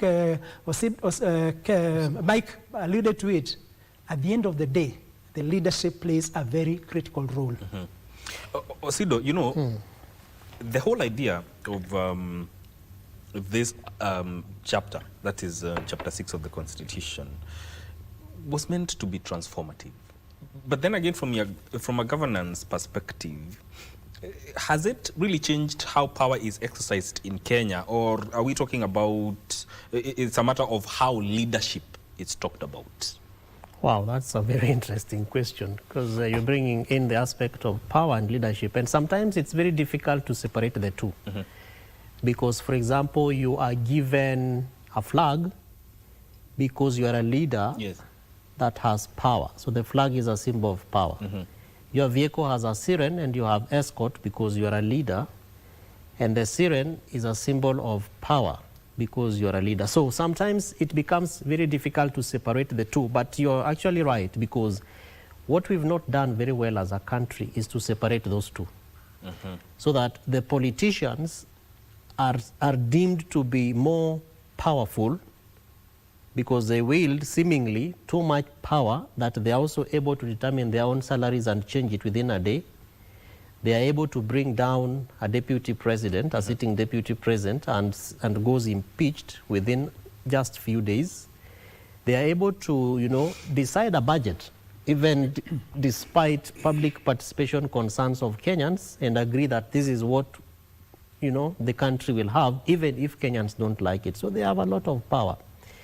But if you look at the leadership aspects of those who wield so much power, then they are probably even quite lower in the ladder, because it's very difficult to get a number of our political leaders who are good leaders. And it is in this country that we have been told that if we are not very careful, we will have as many leaders who are wash-wash, or who are corrupt, or who are this, or who are that. But you see, now you cannot walk into a PP3 class, or I mean PP1, PP2, or a grade 7 class and tell them that we want to talk about leadership, and this is our symbol of a leader, and then you have somebody who is very corrupt, you know, as now the symbol of a leader of this country, or of this society, or of this community. And it reminds me of one of the schools I visited as I was trying to look for a school for my daughter. And in the board, they have so many photos of very many people, including President Barack Obama, President Uhuru Kenyatta, Mheshimiwa Raila Amolo Odinga, the late. I almost thought that my image was also going to be put there. So I asked them, but why do you have this board of, you know, images of people? Then they said, these are the people that we call legacy leaders. So it is a legacy poster. So you do something innovative, you do something creative, you do something transformational, and then your image is, they'll either Google the image, cut it, whether the children know about you or they don't. But what they are emphasizing is the spirit of leadership, the culture of leadership. So it is important, therefore, that when we talk about leadership and integrity, the power that you have is not a license for you to do the ills. That you now want to, a list of people who have been vetted as judges or as county chief officer or as county CECs, the fact that your daughter or your kin is missing in the list because you have the power of the pen to scrap off people's names, so you will just do it because you have the power. That is not an exercise of integrity. Yes, you are the leader, you sit at the front, everybody, you know, salutes at you or to you, and you have the power, you know, to decide who gets recruited or, you know, as we say in the village, written or kuandikwa kazi. Yeah. But that does not, the act you are doing is not an act of integrity. Yeah. Yes, you have the power, but it is not the act of integrity. The fact that you have a siren and you are late and the Osidos and everyone is in traffic and they are queuing there waiting, then you just show up, and because you are on a siren and you think you are going to move people around because you have the power of the siren, the act you are doing is good because you are the powerful one. But it is not an act of integrity. And that is why, in addition to the actions of the citizens, like Daktari, cleverly, enumerated, Kenyans are now standing up to such people. And they are saying, you are driving on the wrong side of the road. Sorry, sir, but you will just have to wait here with us. Unless you are a police officer or you are an ambulance or there is a fire somewhere, itabidi ungoje hapa na sisi. Yes. Because otherwise you have the power to make things easy for everybody so that we clap for you and we celebrate. But you are using, the mere lack of integrity because of your power to break the law, to destroy things, to mess up things. And it goes further. We can give very many examples, even for, our MCAs, our governors, people who are supposed to be in charge of healthcare, that you have the power to ensure that there are drugs in the health facility. But you choose not to use your power to put the budget and appropriate the resources so that Kenyans benefit out of the power that you have, but that these monies you'd rather go and misuse the money of the budget. It is not an act of integrity. Yes, you are the leader, you stand at the top, and we might not challenge you, we might not impeach you, because IEBC has not helped us to also have a mechanism to recall you at that point in time. The impeachment might again take a longer process if you are the governor. But the acts that you are involving in are not acts of integrity. So it therefore becomes very, very important that power and leadership really cross-cut, especially when we are talking about integrity. Because there are people who are powerful, or rather powerless, but every day they are involving in acts of integrity that are changing people's lives. Like a matatu driver who chooses not to kata, he has very little power. He is driver to a matatu, but he has chosen to follow the law. They say traffic, you must not drive beyond 80, So they will stay at 80 without interfering with the speed governor, because that is what the law has told us in this country. So your power might be limited, and you are the leader who is leading the bus, because the bus can only have one driver who is now the leader. But the act that you're involving in to just respect the law and to stay within the parameters of 80 is an act of integrity, as opposed to someone who has power and is already breaking that law. And as I finish M, I've been asking in some quarters, particularly within the education sector, that we must begin to inculcate the culture of integrity. And now I am happy because the National Cohesion and Integration Commission, towards now almost 14 years, an idea that we started many years ago while I was working at the Youth Agenda, when I was a Gen Z of those times, Now in schools, we have what we call integrity clubs. We have clubs where when you register, like now, the last week, grade 10s were being admitted, and in some schools I saw, some that I attended to, they even have tents where they have put banners written integrity club, so that if you want to be part of that club, you go in. And I moved into one of those tents and I asked them, so what do you do in this integrity club? And you can imagine a mechanism where the school even has an award mechanism, an opportunity to award the most integrity abiding student or learner in that school. And it's a practice that I believe that even as a country, and I know that some organizations like us in the civil society normally do these awards. But if you can strengthen it so that there is something that is attached to the impunity that you exude because you are more powerful, so you break the law and you go against indicators of integrity, the punishment needs to be so dire and so stiff to be able to prevent the misbehavior of any other powerful people who may want to behave in that manner. A friend of mine called Rispa from Assembly is actually telling me that the minister you are referring to, he actually committed suicide even before his case was ended, And you see, it's just because of the scare. What will the community think about me, that I have stolen this money, I'm going to court? So like Dr. was saying, personal attitude, how do we relate and how do we imagine that people are looking at us when we are going around our daily businesses? Mike, please just allow me just to add one point onto what Mike has quite eloquently, Kevin Osido has quite eloquently alluded to. He said something about power and leadership. And he also said something about, clearly, when you have been given that position of leadership, how do you utilize it? Or what is your role? And I think there's something that he has alluded to in terms of your role as a leader is to serve the people. Because you've been given that position not as a permanent position, but in trust by the public. And if you've been given in trust by the public, or God has even placed you there, then clearly you know that it is not a position where you are supposed to be exuding power. You're supposed to be leading others on the basis of serving them. What's your other role? Inspire people. You're not supposed to be inspiring people into corruption early. You are to inspire people on the basis of reaching or attaining some certain objectives or goals that have been set for the country, the county, or even the organization. And the other one is you also have to deliver results. There are no two ways about it. You have to deliver the results. So I think that aspect of separating power and leadership is very critical, but it starts firstly with you realizing that you're in there on transit. You're not there on a permanent basis. You're not a permanent asset in that position or in that organization or in that county. You're there on the basis of delivering over a certain period of time, and your role therefore is to serve the people. Indeed, indeed. My colleague, as we were talking about this, as we are making our introductions at the start of Good Morning Kenya, asked a very important question, and I think it's a good point to close. I'll ask that question as take that as your closing remarks. Who bears responsibility if we do not adhere to chapter 6? I take this as your closing remarks, and I'll start with you, Wakili. Of course, the responsibility is on everyone. The consequences is also meted on everyone. You see, they say in the good book that the consequences of sin is death. Also, the consequences of corruption or lack of integrity and good leadership is the deterioration that we all see.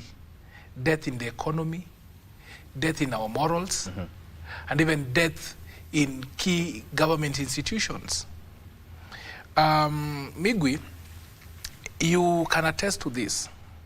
And if I asked you a very simple question, do you have confidence, for example, on the National Assembly and the Senate?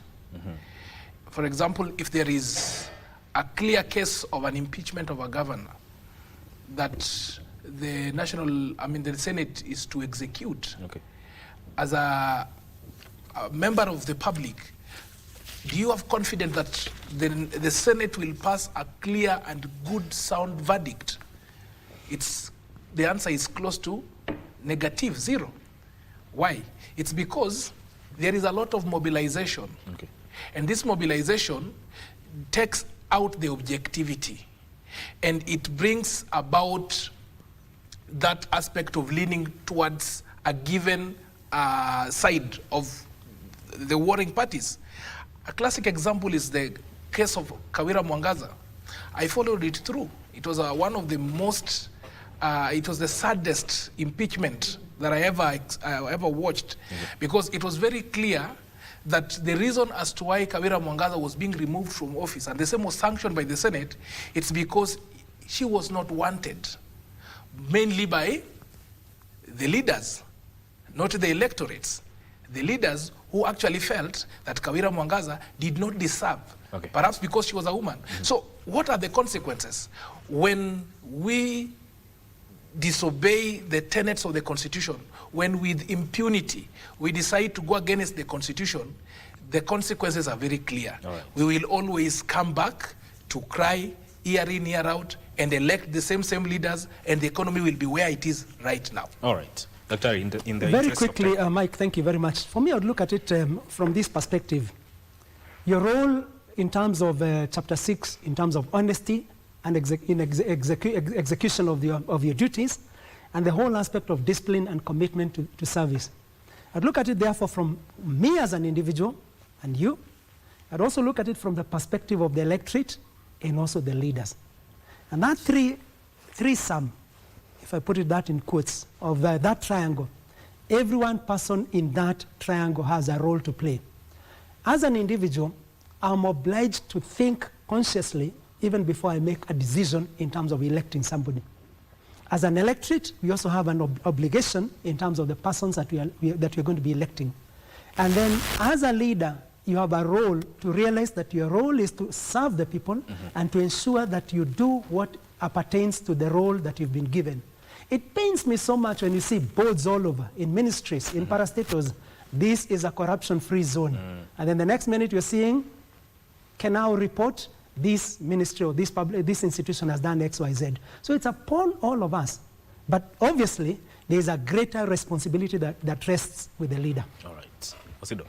Yeah, that's a very good question, Mike. And my short answer is that the responsibility rests on everyone. The only difference is that it rests at different levels and with totally different consequences. So that to the individual citizen, then the person has to make their own responsible choices, and that the consequences of those choices have to be borne by those individuals. But when you are exercising leadership in public trust or leadership as public trust, then the consequences are totally different, because you are being guided by the rule of law, and there are also higher moral and legal responsibility that you bear.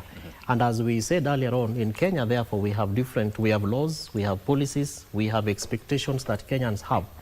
And the long and short of it, therefore, is, in my view, that leaders that lack integrity would do wider damage that stays for generations and generations. So the long and short of it is, the consequences of your actions as an individual are your own. But for the leader who is bearing public trust, it is much more wider and deeper. Deeper because if you take away resources that are supposed to build a road, then there are more people who are going to suffer. Right. If you take away resources for schools, or rather for education, there are more people and generations that are going to suffer. If you take resources that are supposed to ensure that counties have funds to be able to put drugs in health facilities, the ramifications are more dire and deeper. Yes. To other generations. Indeed. Thank you so much, gentlemen, for coming to expound on matters to do with leadership and integrity as envisioned in Chapter 6 of the Constitution.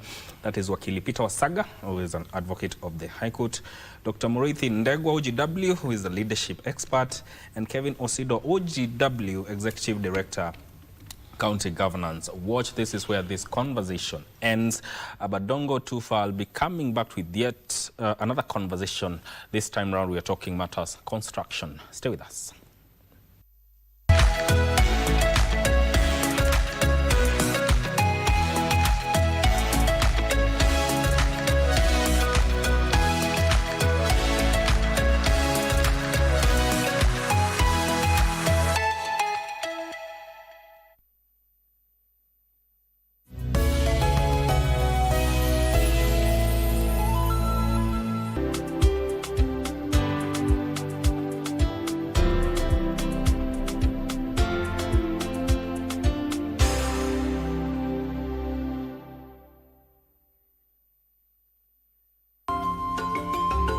Hey, what happened?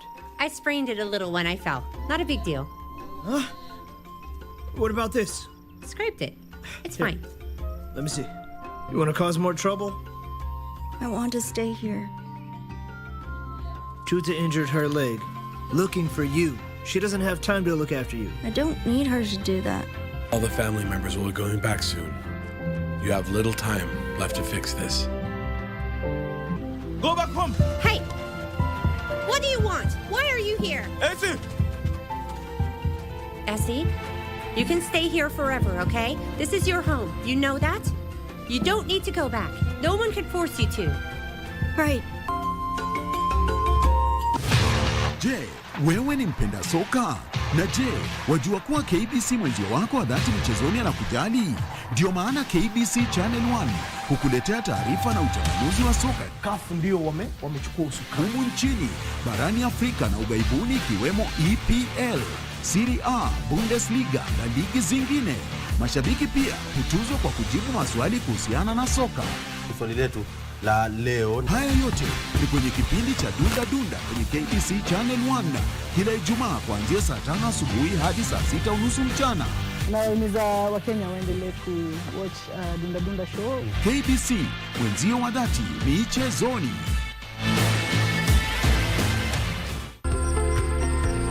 Tunaangazia usafiri kutumia waterbus huko Busia, na vilevile kuwafuga samaki kwenye vidimbwi na kuwazalisha watoto wa samaki.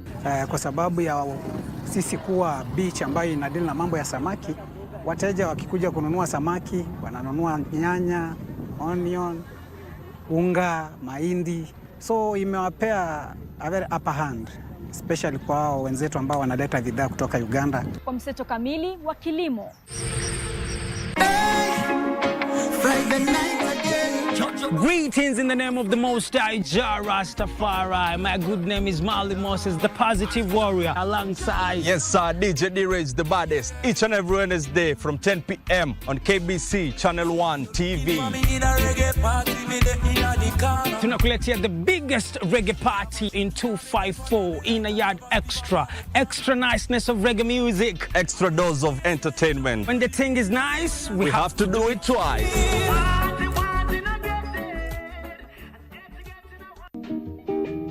Kuna upaya gani mtu akikwambia hiyo picha ni mzuri? Kuna upaya gani? Unaangalia simu yangu kwa nini? You're not allowed to read anything on my phone. Excuse phone me. is private. What can you do? I can terminate you even now. To terminate who? Yes. Nauliza, macho iko na pasia? Macho hakuna pasia. Very good. Kuangalia ni vibaya? Ni makosa, hapana angalia kitu. Nauliza kuangalia namna hivi vile naangalia ni makosa, ni dhambi. Hiyo hakuna makosa. Very nice. Kwa nini unakuja kuongea mambo ya urongo na ili hali wakati mimi nilikuwa naangalia apiria wengine ulinipika ngumi na ukaningoa meno? Si ndio hii? Na hata huku ingia kwa hiyo kali, huko kwa hiyo matatu. Kwa nini? Nani alikutoa ndani ya matatu? Kama wewe anatoanga hii msemo ngumi, nani alitoa wewe chini? Dereva ndio walitusema tushuke chini. Nikakukamata ukasema nisamee. Ukumbuke ukiomba msamaha. Acha uongo bwana, watu si wajinga.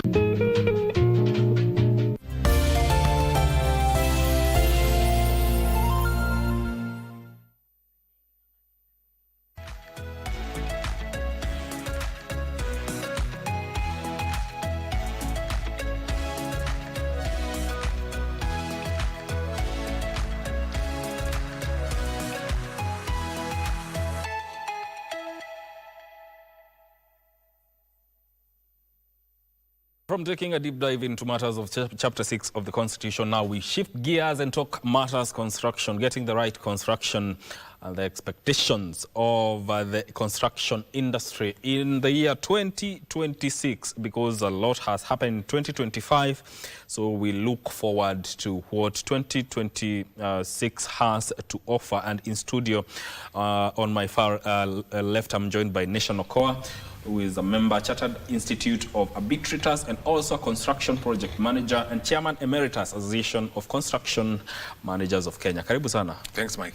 And also architect Dr. Sylvia Kasanga, fellow of Chartered Institute of Arbitrators and also president of the Architects Alliance, and also a former nominated senator. Karibu sana. Asante sana, Mike.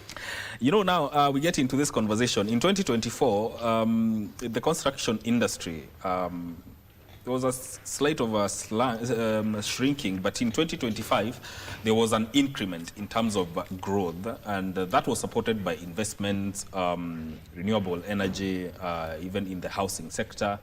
Now, looking into 2026 now, and I'm going to start with you, Nation, how is the construction industry now positioning itself from your perspective for higher output in 2026?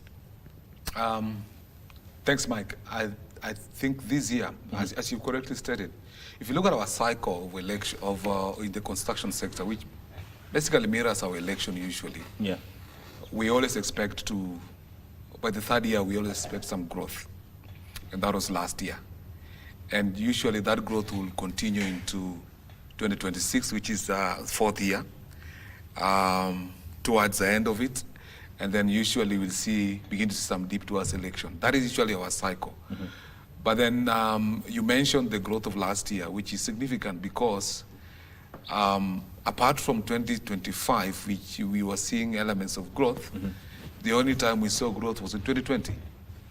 So that is, in the last 10 years, we had only jumped growth twice, in 2021 actually, after the COVID. So this year, in my view, we expect a fairly vibrant real estate and construction sector. People are getting things out, and I think the year is starting to look so, because we know usually towards election we just slump, we just go to a stop. So there's going to be a lot of activity as people put their houses in order, investors want to lock things up. As we gear towards election, that usually make us really have some serious dip. Yeah. You know, Dr. You look at Kenya's economy, there was growth, especially in the third quarter of 2025, and construction and agriculture contributed greatly to this growth. When you look at 2026, is this going to reflect, and from your perspective, what factors are going to drive that growth? First, thank you very much, Mike, for having me here today, and a Happy New Year. I've not been on this platform for a bit of time. Quite over time. Yeah, it's been some time. In fact, I think since the last election, I have not really been present. Yes. Yeah, but I'm glad that you invited me. Welcome back. Although we find ourselves in such difficult circumstances that we have to now discuss and focus on construction matters because a lot of lives have been lost over the years, actually over a long period of time. Yeah. Yeah, and the challenge always being the fact that we wait until people die, then we come out and we make all the noise, and then we go back to our lives. Yeah, we are just reactive and not having, you know, real solutions to the challenges. But back to your question, this year, what I have seen on the ground, and it is something that we have to constantly keep discussing. And I know in certain quarters in government, there's a robust conversation going on. The impact of the affordable housing to the private sector, there's a significant impact. And you'll find that a lot of developers who function in that space of affordable housing have slowed down significantly because of the impact of the affordable housing program of the government. And actually now what is happening is conversations with the line ministry to see how they can also give room and also help private developers to also participate in the scheme. So policy-wise, those conversations are going on. But we have seen the impact, we felt it even in our offices when our developers in the private sector are saying, oh, no, I think we need to hold. And they are a significant employer themselves. They are a significant cog in the wheel of when it comes to this question that you're asking of growth. So until we see that expansion happening by the government to onboard also and give room to the private sector also to play in that space, we are losing a certain, a certain amount of growth in a certain sector in the private sector. And it's really our hope that the government can see that, because the government cannot employ everybody, and especially for the young people. We are really concerned about the young people. The Affordable Housing Program has currently onboarded interns from the construction sector. I know a lot of architects, I speak for architects as the Architects Alliance. So we know there are some who have been onboarded. But we are saying that if this space expanded and we were allowed to also onboard on the private sector, that would also be wonderful for our young people, because we have a lot of young people without jobs out there. We have a lot of young people who are not able to get internship and the requisite, understudy, because architects have to understudy. It's part of our training that we have to understudy under experienced architects as part of our learning. So we hope to see that happen in this year. It's a conversation that is ongoing in the government quarters and with the private sector, that we have to see how the private sector also can be a player in the full scheme of things of the affordable housing, and also help the government to uptake the tax money that is coming out for affordable housing so that it can be better absorbed. Absolutely. Okay. Nation, looking back into 2025, what stood out for you, and how is it going to inform the trajectory that the construction industry is going to take now heading into 2026? Well, I think from my end, significantly, we a bit stabilized material prices. I think that was very key last year. Remember, 2022, 2023, 2024, the effect of, partly effect of the Ukraine war and all that, and steel prices were ridiculous. So last year for me, and that's why if you look at that, the monetary policy report by CBK, you realize towards the end, the last quarter, then there was a growth in the construction and real estate sector. And if you look at it, there's that element of stability of material prices, because in the previous years, well, it was a pendulum. You wake up, manufacturers were releasing price leads nearly every week on price changes. So there was that, there was slight increases, but there was that stability. Again, the finance bill, I think because there was nothing new, it didn't affect much in the construction sector in terms of taxation. So that stability that we part of received in last year, you have that element of growth. Because if you look at the construction research sector, one of the issues that we are grappling with a lot, that we've been facing a lot, is the issue of the perpetual cost increase of prices of construction. That has been a big issue. Every year, every cycle, material prices, taxations have been going up. We had stability last year, and I'm not surprised that there's a report that there's some slight increase in growth. And if that continues this year, yeah, bar what the Senator says, there's an element of the private sector that has been a bystander, that is correct, in matters of affordable housing. It's like they've removed themselves and we are looking from afar what's going on. But if we stabilize material costs, we stabilize our taxations, we can predict and it's certain in this sector, we will have the growth of last quarter continue in this quarter. Dr. Is it a matter of course correcting for the public sector to work together with the private sector, or is matter of expansion so that everybody can be in that and so that serious growth can be experienced this year within the construction industry? I think it's more of a policy issue. It's more of a policy issue on how the two can coexist. You know, there's a school of thought that says that government has no business doing private sector work. Yes. Okay? So you could say in the school of thought, they will say that government should focus itself on social housing. That is now housing for the people who work for government and for maybe slum upgrading. And they should leave other kinds of affordable housing to the private sector and let the forces of demand and supply, you know, function. And function to allow that competitiveness, to allow, you know, more economic growth, more taxpayers, you know, to participate and bring more money into the taxpayers' kitty, because, you know, it's a, you know, pay as you earn, and those are the things that bring money into the taxpayers' kitty. So there's that. It's a policy. It's really truly a policy issue on how the two can coexist. So now that school of thought will tell you, if that was allowed, then you would see a lot more robustness in the private sector. You'd see an expansion of business in that space on the private side, and that means more people are employed, and of course we have more tax being collected from that sector. So truly, it's really just a policy. It's more of a policy issue. But the stabilizing of the prices, he's very right. And yes, we have seen that happening, which is a good thing. But there are still many other small areas that can be tightened. I think I have sort of lost my thought a little bit there when I was trying to answer you. But I think it is more of a policy situation where the two can coexist, so that we have a robust, you know, also private sector functioning, which I think is a good thing when the private sector is also robust, as opposed to just sitting back and watching. I don't know if I've answered your question. Yes, you have. Yes, you have. Mike, allow me to just underscore what architect is saying.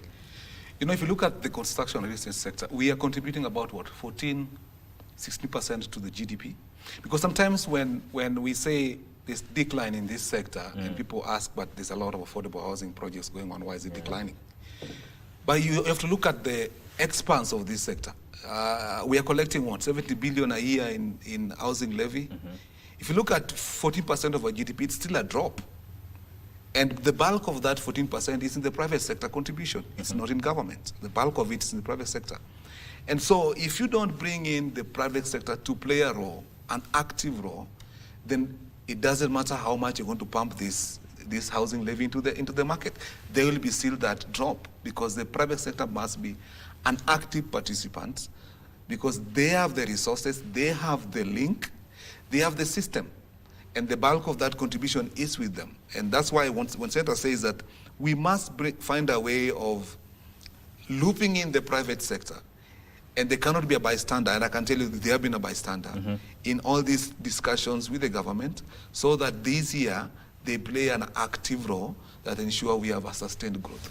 It's the same as the way she was saying about policy, change in policy. Yes, let me also pick it again from him. So what he's saying is absolutely correct.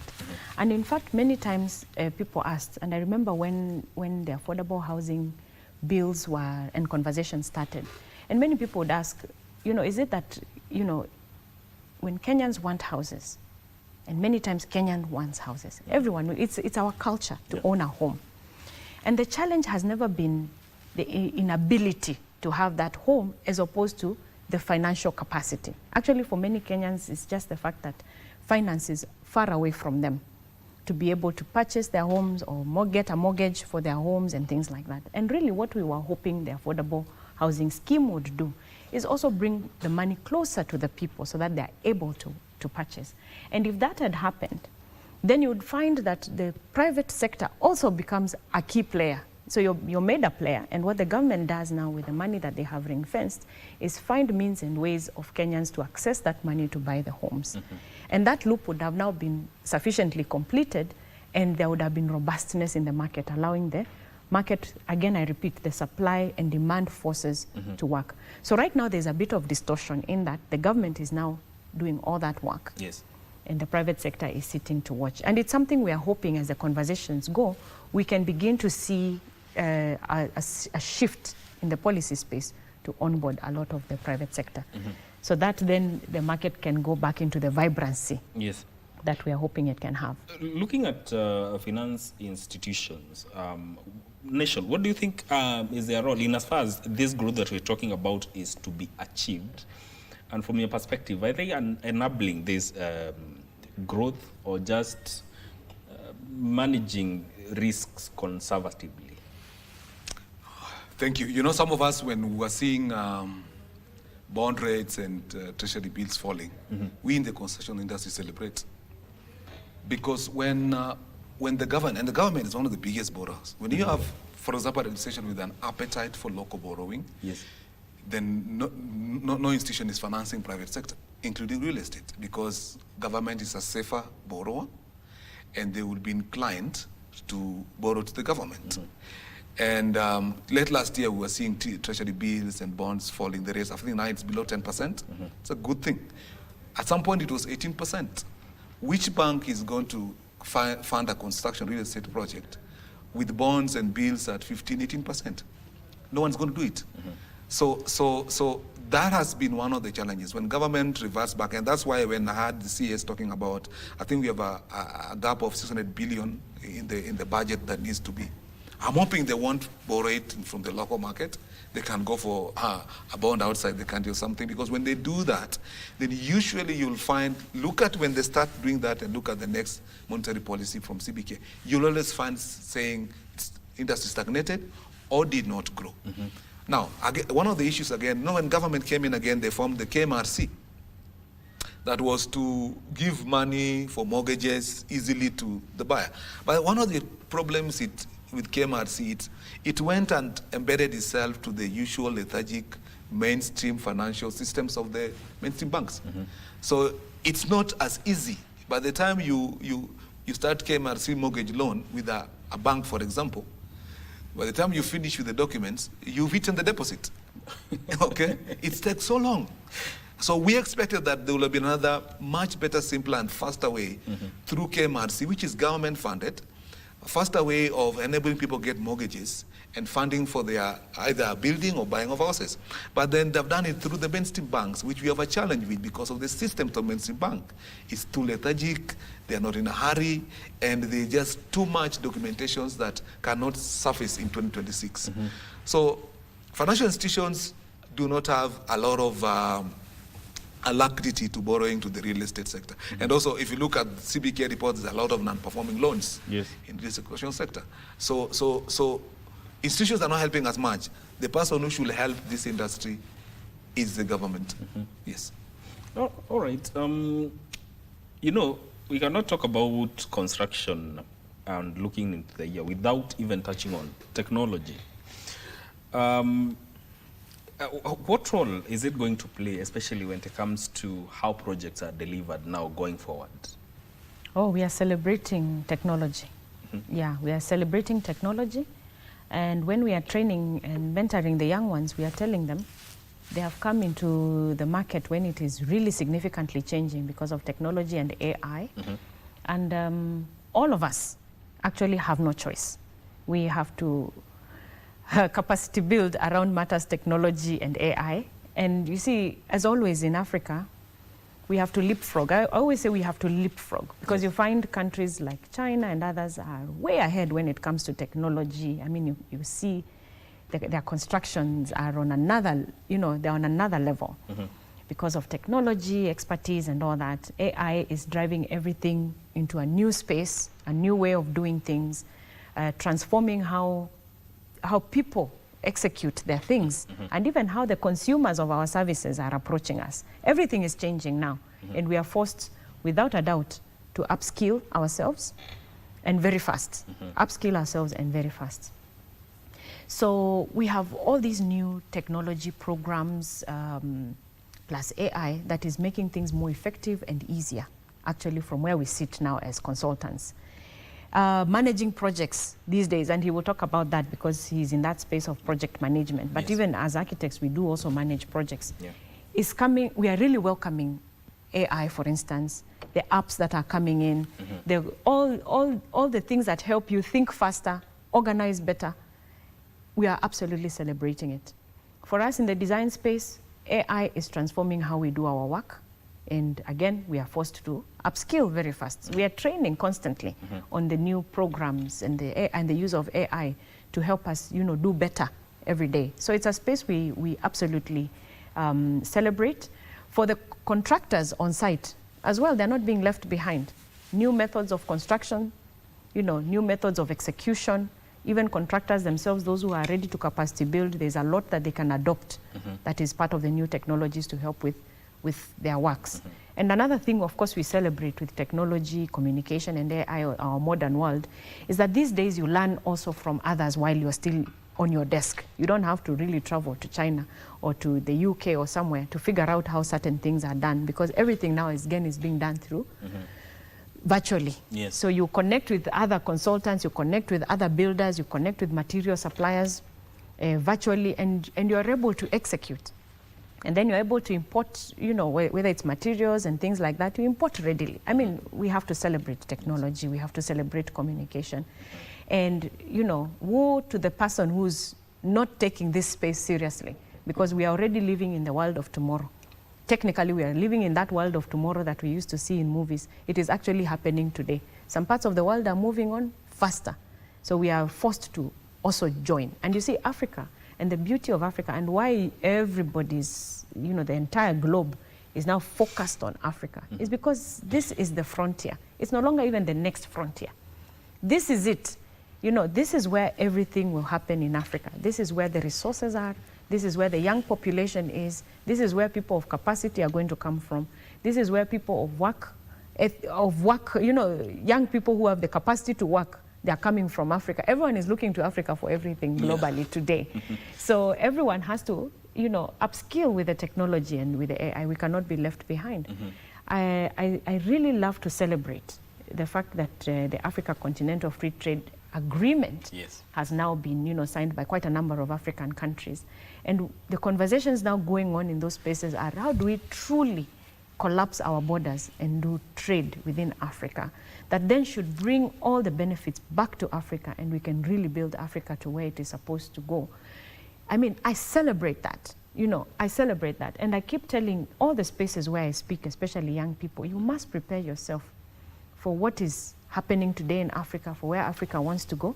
You must capacity build, because what the Western world and the Eastern world is doing is they want to come here, because they are probably more technical advanced than us, they have more technology than us, and come and do here. But we need to also upscale, and upscale fast, because this is our space, these are our resources, and we have to manage them. Yeah, we have to be the ones to do these jobs with time. So the upscaling and the capacity building must be done on real time and fast enough. So I celebrate technology, and Kenyans must celebrate technology and must be ready, with skill sets, to be able to participate competitively globally. Yeah. Will it enhance the role of the construction industry as one of the major sources of employment, especially for young people? Thank you, Mike. So if you look at technology, I think you need to first put context into it. Yes. In the construction and real estate space, and probably it's not bespoke to us in this sector. This is It's a global thing, but we are slightly behind. I've said it in this platform here before that it is said that construction is only second to hunting in terms of digital adoption. We are very slow. We are in a very stubbornly fractured, rigid, and highly fragmented sector. We don't change easily. And if you look at our country, probably we are 20 years behind the rest of the world, the continent, in terms of digital adoption. And I think the private sector is slightly ahead. Look at the public sector. You drive around, you find people with mattocks digging roads. What are repairing? Potholes with their hands, okay? 2026. Now, we won't be able to face the 21st century challenges in the construction and built environment sector, and they are robust, without the assistance of technology. That's why we are struggling if you look at us. Look at the private sector or the public sector, okay? Cost overruns and project delays, which is synonymous with almost everything. But if you look at the foreign contractors, they're meeting these things. Why? They are on technology, we are not. So technology is here to assist us, but we are very slow.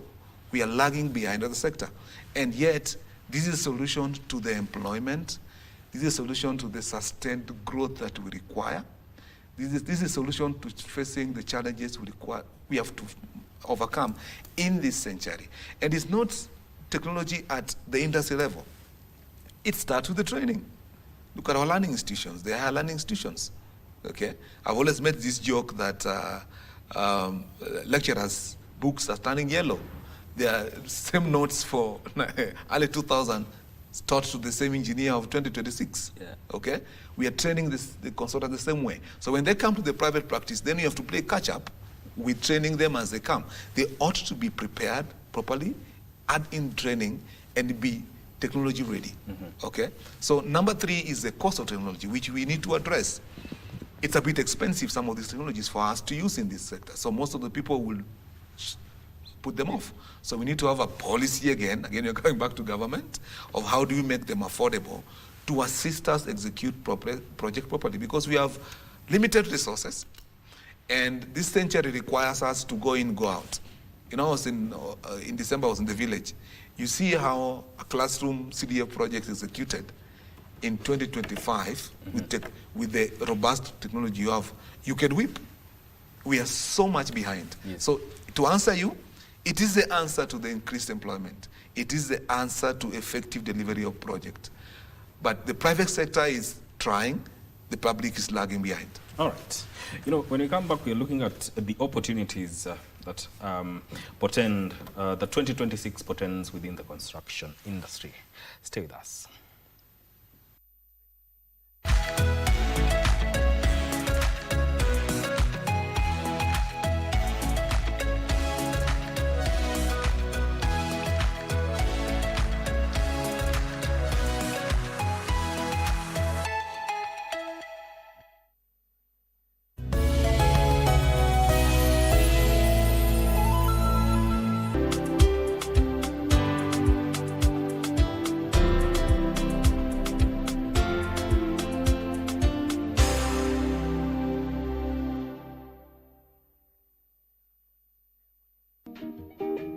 Kuna upaya gani mtu akikwambia hiyo picha ni mzuri?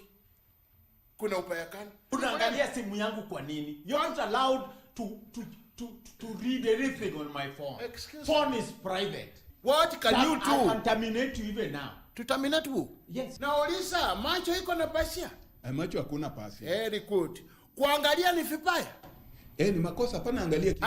Nauliza, kuangalia namna hivi vile naangalia ni makosa, ni dhambi. Hiyo hakuna makosa. Very nice. Kwa nini unakuja kuongea mambo ya urongo, na ili hali wakati mimi nilikuwa naangalia abiria wengine ulinipika ngumi na ukaningoa meno? Si ndio hii? Na hata huku uingia kwa hiyo kali, huku kwa hiyo matatu. Kwa nini? Nani alikutoa ndani ya matatu? Kama wewe anatoanga hii msemo ngumi, nani alitoa wewe? Dereva ndio walitusema tushuke chini. Nikakukamata ukasema nisamee. Ukumbuke ukiomba msamaha. Acha uongo bwana, watu si wajinga.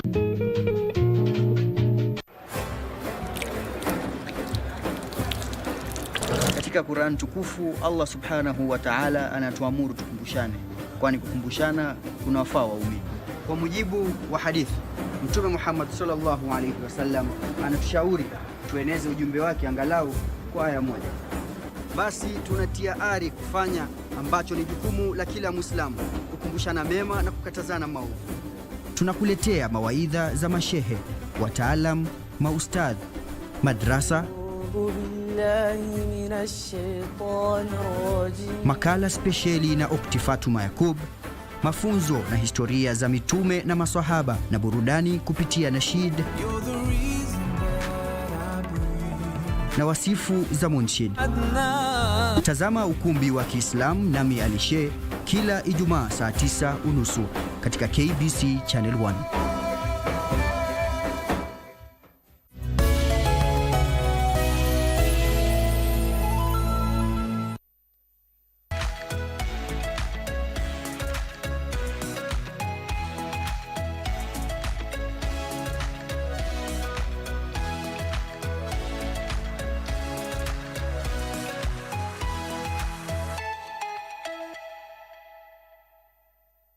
Thanks for still staying with us right here on Good Morning Kenya. This is KBC Channel 1. We are talking about expectations within the construction industry in 2026. And I want to get it from you, Daktari. When you look at the opportunities that the year portends within the construction industry, and based on how it has performed in 2025, what are, from your perspective, where will the opportunities be this year?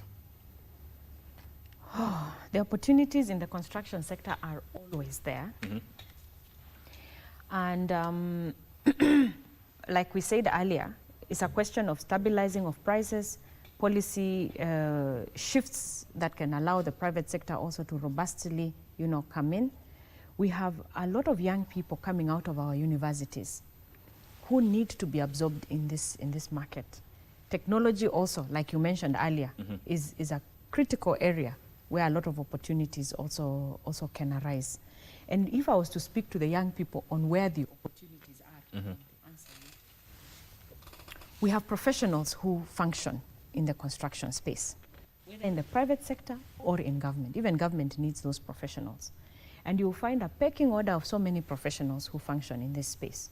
We have the construction project managers, we have the architects like myself, we have quantity surveyors who deal with matters of money.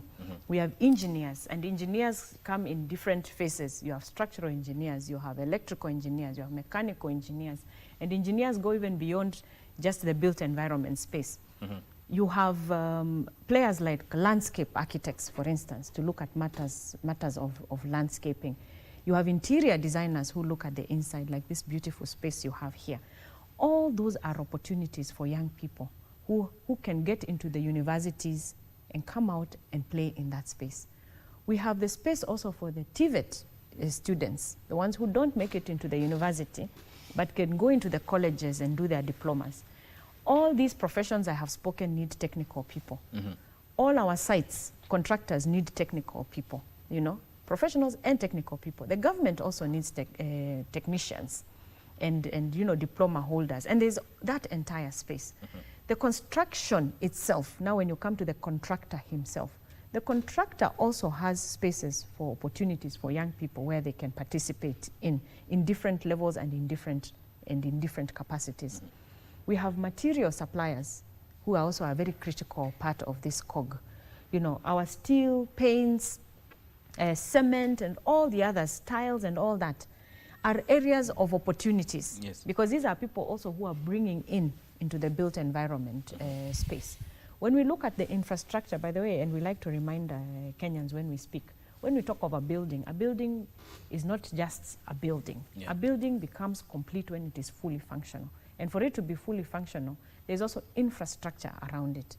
There's roads, there's parking, there's drainage, and all those other infrastructural civil works that make a building then become functional, including sewer and all that stuff. All those areas are areas of opportunities for young people to participate in, contractors to participate in, material suppliers to participate in, and great opportunities. When you look at the kind of affordable housing that the government has envisioned, which is on a very large scale, you can see how many players are involved in all that. In fact, I think they have gone as far as engaging even, say, Juakali, the guys who are doing the steel works and all that. Those are opportunities. All those are opportunities to plug into for the industry. Lots of opportunities, and I think as my co-panelist here today has said, we contribute, the built environment contributes a significant portion into the GDP of this country, into the exchequer taxpayer, into that. So there's a lot of that. One of the things that worried us in the last finance bill was the taxes that were levied to people who are importing. And I think there was quite a bit of pushback on that because we still do rely on a lot of importations. Yeah, we are still yet to upscale our local capacity here for production and a lot of things. And whereas we encourage it, there was that, expansion of the tax space for importations of things that actually may cripple a lot of business and may put out a lot of people from work, which is something the government needed to really balance. You know, there has to be a balance to these things. As much as we are building capacity locally, we also don't want to cause an unnecessary expense on the local space because suddenly we don't have certain kinds of materials that are present, or we, reduce on the expansion on the space of choices for Kenyans, and making things now overly expensive. So that is also another opportunity, I would have said, that out there we see a lot of things happening. We want to bring on board, the technologies, we want to bring materials and try them out here. And maybe by doing that, then you have young people, because the young people are they're very creative. When they see these things happening out there, they're able to start them also here. And we can have our local industries also begin to emerge as we continue growth. So lots of opportunities, still a lot of government policy balancing that needs to be done there to encourage, a safe balance for the industry to continue operating within certain market rates and with enough choices, for all the players who are in the space. Yeah. There's a lot that the government needs to do to make sure that, to contribute, to make sure that the growth that is intended within the construction industry is achieved. Yeah. And Nation, we've witnessed buildings collapsing, and recently lives being lost in South Sea and also in Karen. What are we looking at? Is it a matter of construction governance issues that the country is facing in as far as enforcing regulations is concerned? Thanks, Mike. I was here last year, and I said it here that buildings will continue to collapse in this country because I know we say there is a systematic problem, and there is, but we need to start from somewhere.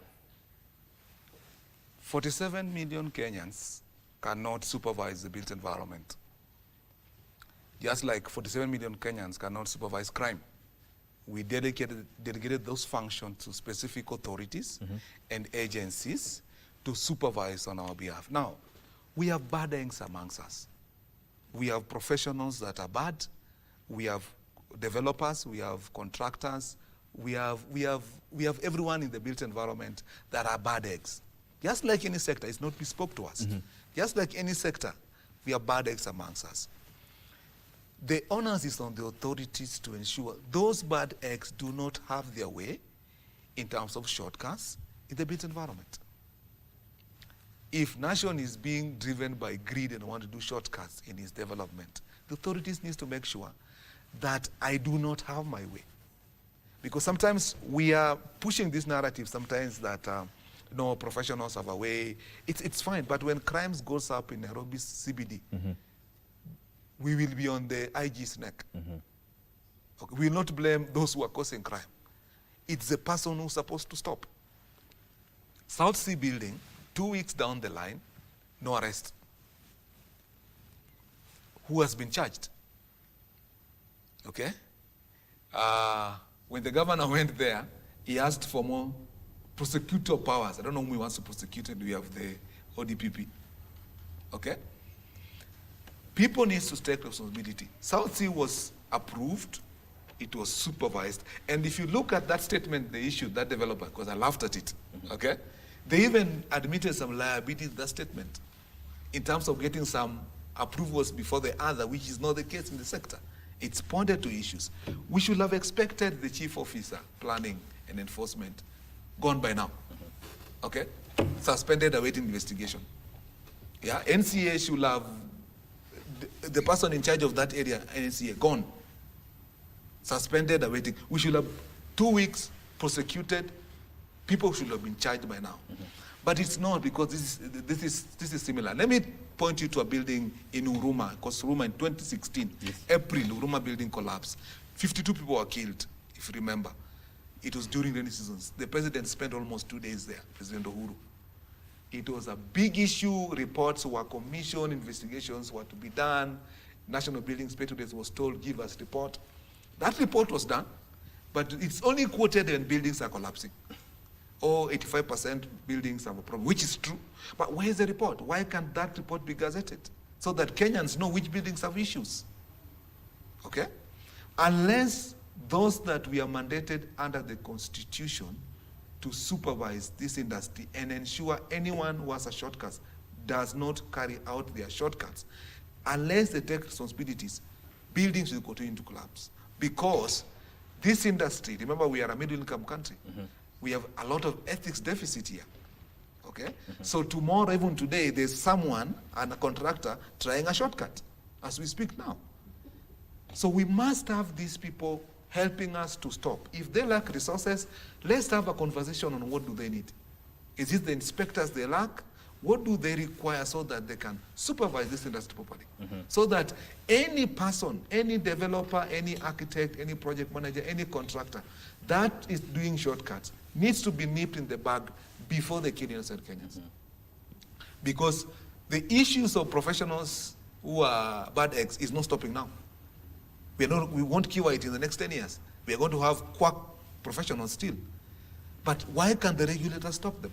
So for me, building collapse issue, unless we start with the person mandated and prosecute properly, we'll be back here talking about building collapse. Dr. who is falling short? Because we also have county governments, and from your perspective, are they adequately enforcing building standards?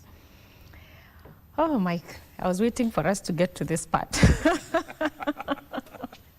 Yeah, we are. But first and foremost, let's take it from the top. You were here in studio earlier, you were telling us that you had a conversation on ethics. Yes. Because what we are seeing even in our industry, first and foremost, is a moral question, an ethical question, a lack of conscientiousness, just the duty to do, you to act in good faith, to do your duty as you're supposed to do, to hold your space where you are with high moral standards, and do the right thing at the right time in that space. All right? We are lacking that. One, as professionals, and remember, professionals are also in all these regulatory bodies. They're run by professionals. I have architects who sit in NCA. We have architects who sit in BORAX, BORAX is the Board of Registration of Architects and Quantity Surveyors. I'm sure in his space as well, you'll find professionals sitting in that space, whether on the regulatory space, and we have professionals. So first, the professionals are everywhere. Yeah, so even when we talk about regulatory failures, what are those professionals who sit there? What are they doing? Is it that they don't know what they're supposed to be doing? Even if it's a question of capacity building and upscaling our agencies over the years, because we are a growing population, our built environment is growing. Don't they see the need to also grow with the growing population? If those professionals indeed are professionals, are they doing their duty? You see? So there's a moral question first. Yeah, then let's go back now specifically to your question. Yes. Where would we apportion blame if we were to apportion blame? Yes. I like to start from outside first, before even I get to the regulatory bodies. Yes. I want to start with the developer. The person who, you, Mike, if you decide you're going to build, do you know where you're going to start? Do you know, you want to consume the services of building, because you want to build your home, or you want to build a building maybe for rent or for whatever, uko ka plot mahali. Do you know what to do first as a developer? And this is something I see we need to continuously engage with our population, with our fellow Kenyans, for them to understand that building is a science. Building is not just a question of, wewe umejenga, si unipe huyo fundi yako anijengee pia mimi. It doesn't work like that. And that is where the rain also begins to beat us. Because the developer himself is not appreciating, number one, that building is a science. It's a matter of life and death. And you see it now with the collapsed buildings. You cannot take shortcuts as a developer. You must engage the right professionals And there are the channels of getting those right professionals. They are there. There's associations like the Architects Alliance. If you want an architect, I can assure you the architects under the Architects Alliance are in good standing. You know, we can even vouch for them and we know how to deal with our members. Yeah? You can go to the Board of Registration of Architects and Quantity Surveyors. You get the ones who are registered and in good standing there. That is how to get an architect. You engage a good one. And when you're engaging them, cross-check, do your due diligence. What else have they done? Nionyeshe contract zile zingine umefanya pia mimi nione. Is it going to match, you know, what I want? Maybe you want a very complex building. That means an architect who has just registered 2 years may not be the right one, but you need one who has at least done work outside for maybe 6 years or 10 years because of the complexity of your project. You have to be able to first do your due diligence as the developer. And this one I insist because by the time you have money to invest, hakuna kitu ya mjengo ambao iko cheap. Anything to do with mjengo is expensive. It's a huge investment. You have to take your time to choose your architect properly or the rest of the consultants properly. And there are methods in which if you can't do it yourself, there are those who can help you do it. You know, we have construction project managers these days who can assist you in getting the right consultants. Yes. That is the first thing. The second thing is when you engage those consultants, you have to listen to them. You don't decide, now tumepata approval ya 8 floors, I want 2 extra floors because umeambiwa the market is expanding in this place, like we saw in South Sea. Suddenly I want 4 extra floors, but technically you have an approval for whatever number of floors. You don't do that because there's a science to construction. You know, the engineer has put thought to the number of levels that have been approved. So you can't just unilaterally decide you're going to bully the consultants. No, give me 4 levels. Don't worry, I know how to go about it. Wanajuana na watu wa City Hall. Wrong approach. So there's that duty of care that I place on the developer. And I always say, the developer, number 1, will have to also take significant blame when it comes to collapsed buildings. For their lack of due diligence, for those who are bullying consultants, especially young consultants, you bully them, you pay them little because you know how desperate everybody is in the market today.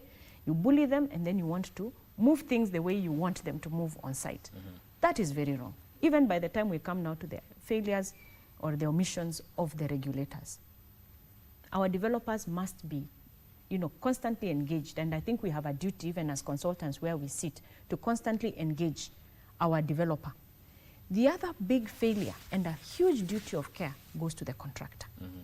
The person who is building, because contractually, for us who manage the construction contracts, the duty of care to the contractor is very large and is very high. Actually, in fact, the JBC contract is very clear that even with some of the acts and omissions of consultants, the duty of care still must fall on the contractor. All right? Now, who is the contractor?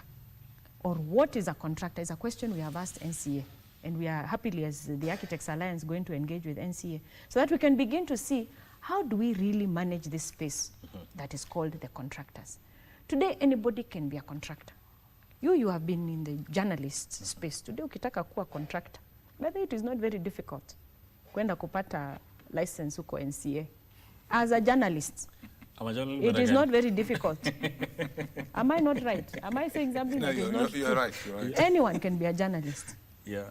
I keep asking NCA, when buildings or such acts and omissions of contractors happen on site, as the regulator of contractors, where is the blacklist? Because this has been happening for a long time. Where is the blacklist that says you have blacklisted these firms? And not just the firm. I want to see the directors. Because in Kenya, you know today, your firm is blacklisted, what do? You go and register another one. And you come back and get an NCA certificate. Wow. That's a huge gap. We believe as the Architects Alliance that even the directors of contracting companies must be professionals.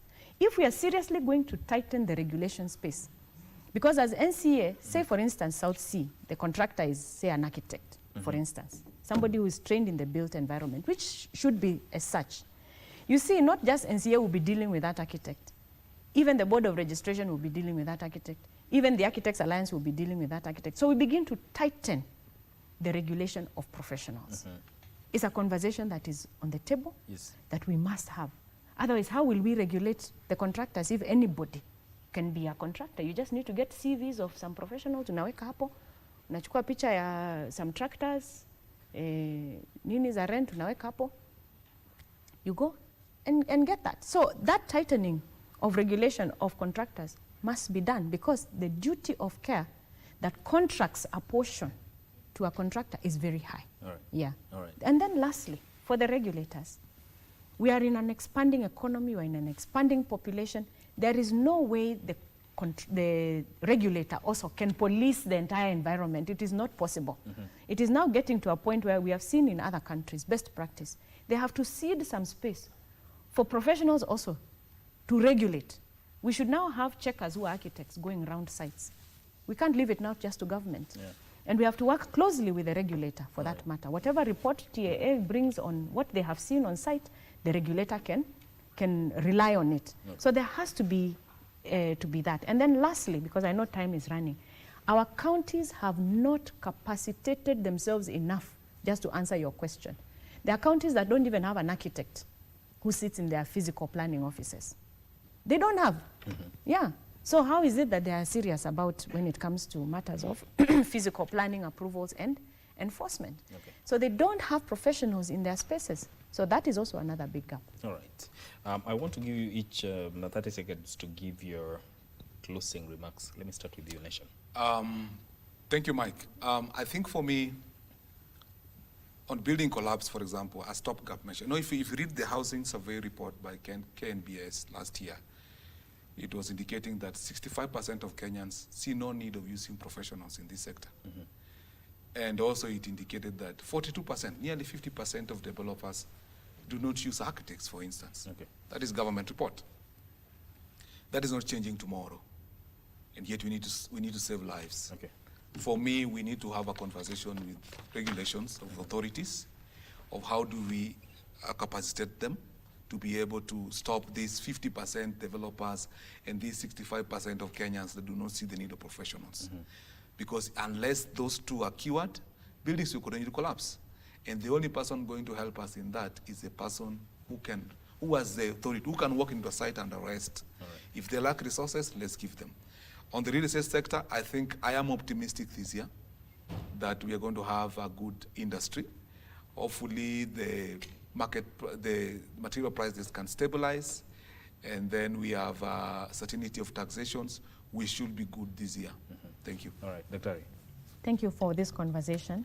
And we don't want what has happened before to happen. I think this year we should really take everyone to task who's in and around spaces of building and the reasons why they're collapsing, and we should see some action taken this time around. I think I'm just calling upon my fellow professionals, whether you're in government or in the private sector, that let's be conscientious also. Let's do the right thing where we are at. I mean, this is our country. Our children are coming into this space as well. So I really plead with us on this moral question. When are we going to do the right thing at the right time, at the right place? Indeed. Thank you so much. Thank you so much for coming on here to talk about matters to do with the construction industry. That has been Nation Okowa, who is a construction project manager and chairman emeritus, Association of Construction Managers of Kenya, and also a member of Chartered Institute of Arbitration. Also, Daktari Sylvia Kasanga, who is a fellow of Chartered Institute of Arbitrators, and also the president of the Architects Alliance, and also a former nominated senator. My name is Mike Migwi. Thank you for tuning in. Good Morning Kenya continues shortly with Vivian Ndegwa with Women at the Forefront. Stay with us.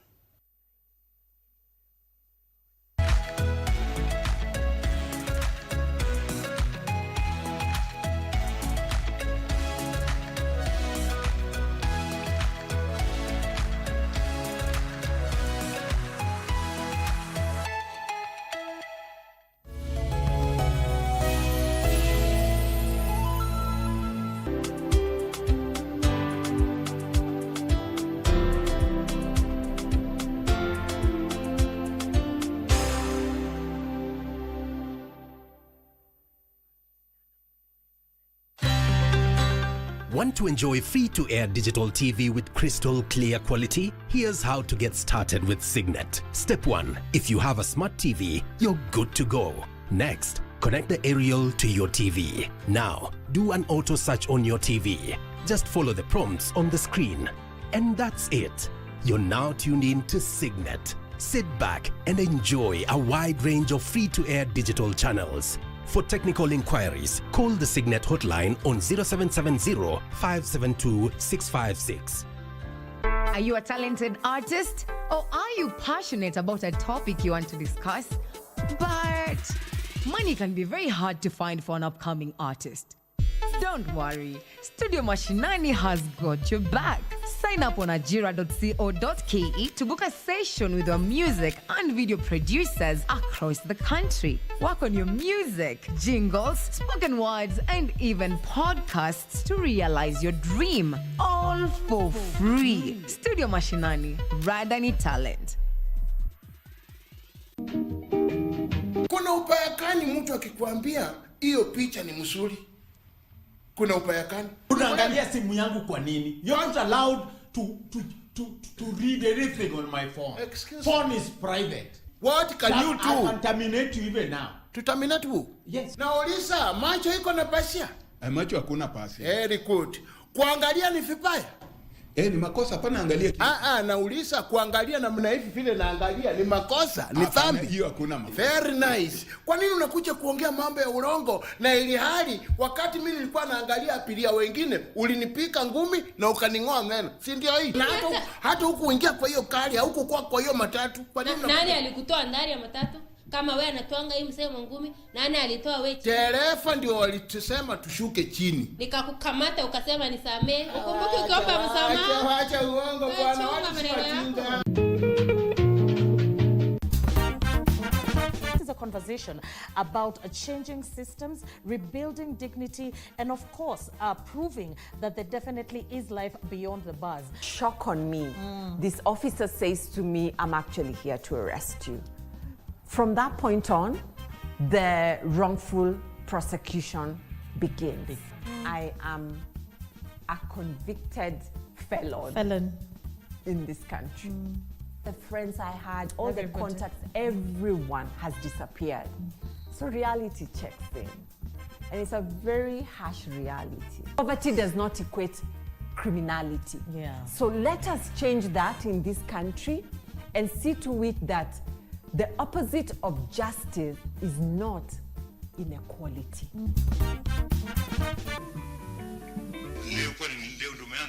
Kila siku baba kama nina shughuli zangu, yani hii nyumba siku hizi mtu hawezi kufanya shughuli zake. Siku hizi mashaka kila siku.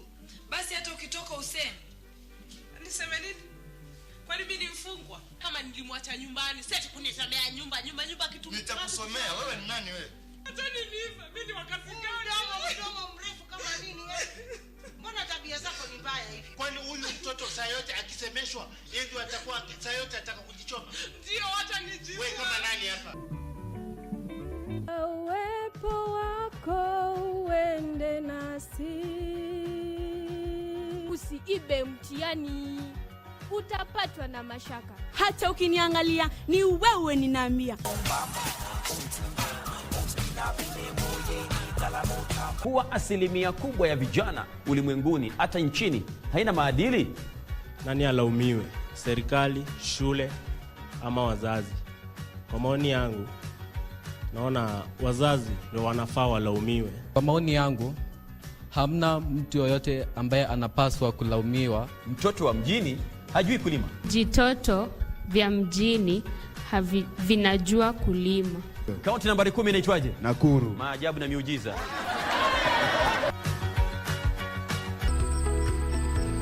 Tunaangazia usafiri kutumia waterbus huko Busia. Na vilevile kuwafuga samaki kwenye vidimbwi na kuwazalisha watoto wa samaki. Kwa sababu ya sisi kuwa beach ambayo inadili na mambo ya samaki, wateja wakikuja kununua samaki, wananunua nyanya, onion, unga, mahindi. So imewapea a very upper hand, especially kwa wenzetu ambao wanaleta bidhaa kutoka Uganda. Kwa mseto kamili wa kilimo. Hey, what happened? I sprained it a little when I fell. Not a big deal. Huh? What about this? Scraped it. It's Here. fine. Let me see. You want to cause more trouble? I want to stay here. Chuta injured her leg, looking for you. She doesn't have time to look after you. I don't need her to do that. All the family members will be going back soon. You have little time left to fix this. Go back home! Hey! What do you want? Why are you here? Essie! Essie, you can stay here forever, okay? This is your home. You know that? You don't need to go back. No one can force you to. Right.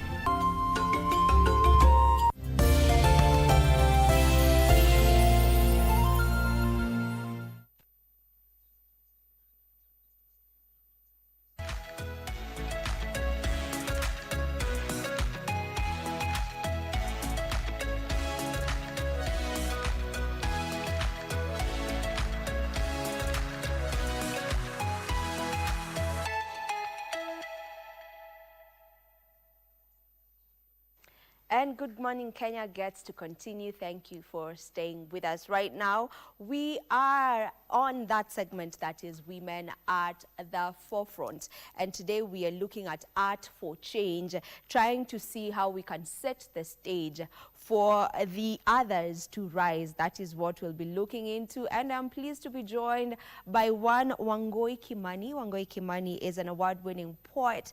She is the co-founder of Female Poets Kenya, and she's also an eco artist. And she's here just to get to talk to us more about Female Poets Kenya and just to see how we can amplify the female poets of this country. Welcome to the show. Asante sana. It's a pleasure to have you on board today. Thank you. I want you to take us back to the moment when you realized that poetry was just not poetry. It could be a tool for change. When was that moment for you? And that's in terms of my personal journey as a person. Yeah, sure. So I started poetry in somewhere around 2017. But now, like, funny thing, let me give you a fun fact. The first interview I ever had was here, and now it was in 2017. That was the first time that I was on TV. Yeah. But now, like now when I started, my journey into poetry was more of, it's something that I was enjoying to do.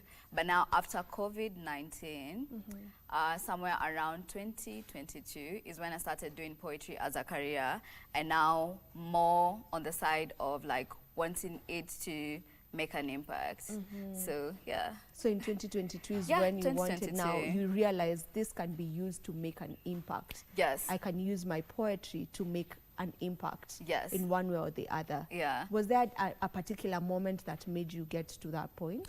I had had instances of, so I was doing poetry, yes, and I knew I'm one of those people, it's really not hard to listen to me. And the fact that I knew that I had a voice, I was like, you know what, I have been onto these stages doing different things. I think it's about time to now like do poetry for something specific, not just at it, okay, perform, come here, perform, come here, perform. I was like, you know what, I need now to make a career out of it as well and to make an impact out of it. Yeah. I love that you know who you are, and you know, you clearly say that, you know, I'm one person that you will want to listen to. Yes. Yeah. And I think that is a self-awareness that is really important. Yeah. Where you know what you bring to the table. Yeah. I love that. So let's talk about Female Poets Kenya. What was the gap that made this, is it a forum that made this come up? All right. So to be a little bit selfish, most of the time I say, maybe I don't tell people, but this is something I tell myself. I created this mostly for myself, for the younger me. Yeah. I really don't want like younger poets who are coming into this space to have it a little bit hard. I want the walls to be a little bit down. I want them to have it a little bit easier. Like that's really my vision as a person. And I remember when I was a younger poet, I'm still a younger poet, but when I was like young, I felt like the people that were above me, in lack of a better word, like people that had already, like, you know, more established already. More established poets, yeah, that's the word, thank you. More established poets. I felt like it was a little bit hard for me to reach them. And I really don't want that for the poets that are coming up. I want them to have it a little bit easier. Yeah. So was there a particular, you know, just in line with that, was Yeah. there a particular time when you felt that your voice was unheard, your voice was unwelcome, and how were you able to push through that? Because now the platform that you're setting is for that Kimmani, you Yes. know, who's now younger, who could be anyone else in Yes. the industry who's just starting out. Yeah, I've always known, again, I'm so good at what I do. And so there's just a place where I felt, and this is a conversation that I have spoken about over and over again. I felt that organizations or like just the people in the industry that were looking for poets, I felt like they were looking for specific poets. And they had these particular poets in their forums over and over and over again. And I was like, why have they not seen me? Yeah. And as a person, I felt like I'm those people when you Kujituma is constant for me. I have put myself out there, and so I was wondering what exactly, like what's the gap? What am I not doing right, you know? And yeah, that's why I really created it for me as like the younger Kimmani.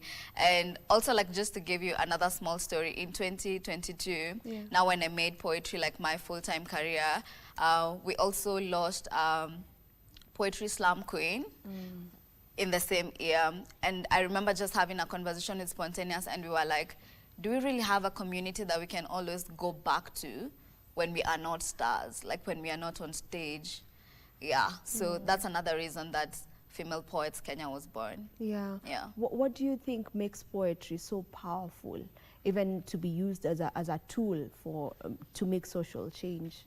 I feel like poetry, first things first, it's created with a lot of intentionality, a lot of soul.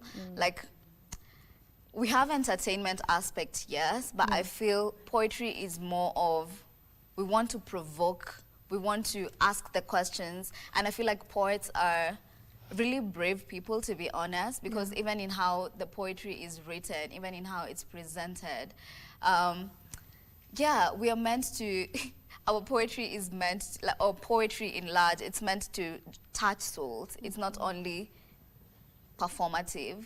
Yeah. So Female Poets Kenya, when exactly did it begin? Which year? 2023. Okay. Yes. So this will be its third year. Yes. Yeah, it's in its third year. Yeah. And just so far, what would you say you've been committed to addressing on there? Yeah. Mental health is really important for us again, because most of the times when people are building communities, I feel like communities, most of the times they are created so that people can be seen. But for us, we have also decided that, okay, after people have been seen, where do they go back to? You get it? So we want to really create a community where also wellness is a really important aspect of it. I feel like I have lost my thought of whatever track. What I had you think you're asked? still on the same track. I was asking were you mainly committed to addressing, or what are you mainly committed to addressing as Okay. female founders? Kenya? All right, so Yeah. mental health is like top of the list. That's really important for us. Yeah. And also to break this culture of gatekeeping. Again, like for me, I created this for myself, for the younger me. Like, I really don't want to be in a space where people are gatekeeping. I want it to be easier. And also mentorship programs, that's also an important aspect for us. So when we started in 2023, we had poetry master classes that we were doing them online. Yeah. And the good thing, they were being done by female poets who are skilled in different things, and for female poets as well. Yeah. That was really beautiful. Yeah. Yeah. You've mentioned something to do with gatekeeping. Yeah. So is this something that is actually big in the industry? Well, let's not look at the entire entertainment industry, just that bit of poetry. Is it something that is that big? And also when it comes to poetry, is it male dominated? Gatekeeping, I feel like gatekeeping happens everywhere, if I'm being honest. Gatekeeping happens everywhere. And the industry in general, even without just looking whether it's poetry, industries are mostly male dominated. If we are just speaking logically, most industries are male dominated. But the thing is, for poetry, first things first, it's not like a big industry, you get it? Yeah. It's a small industry, and yes, gatekeeping does happen. When I was telling you, it was maybe it was a feeling that I had, but I also felt like it was really there. The fact that it was a little bit hard for me to reach the established poets. Like, I don't want that for the female poets that are coming up. Yeah. All right, so I want us to get back to the point where you mentioned one thing you're committed to addressing as female poets Kenya is mental wellness. Yes. You know, and I know you have art therapy programs. Yes. How do those look like? Let us in on that. When you talk about an art therapy program, how does that look like? So they're more of art therapy sessions. We make them fun. First things first, we are girls, you know. So we make our art therapy sessions a little bit fun. Last year we had one that was called Love Letters Edition. So we use simple tactics. Like for Love Letters Edition, it was more of like just write a letter to like your current self, your past, your future, to just say the things. And you know the thing about like also writing, it helps you pour out. So we really use simple tactics in art therapy, even doing picnics, sharing a meal together. Yeah, more of things that are simple and really not, simple things. Yeah, and fun cute. things And cute. Yeah. Clock that. Yeah, clock it. So how impactful has it been this far?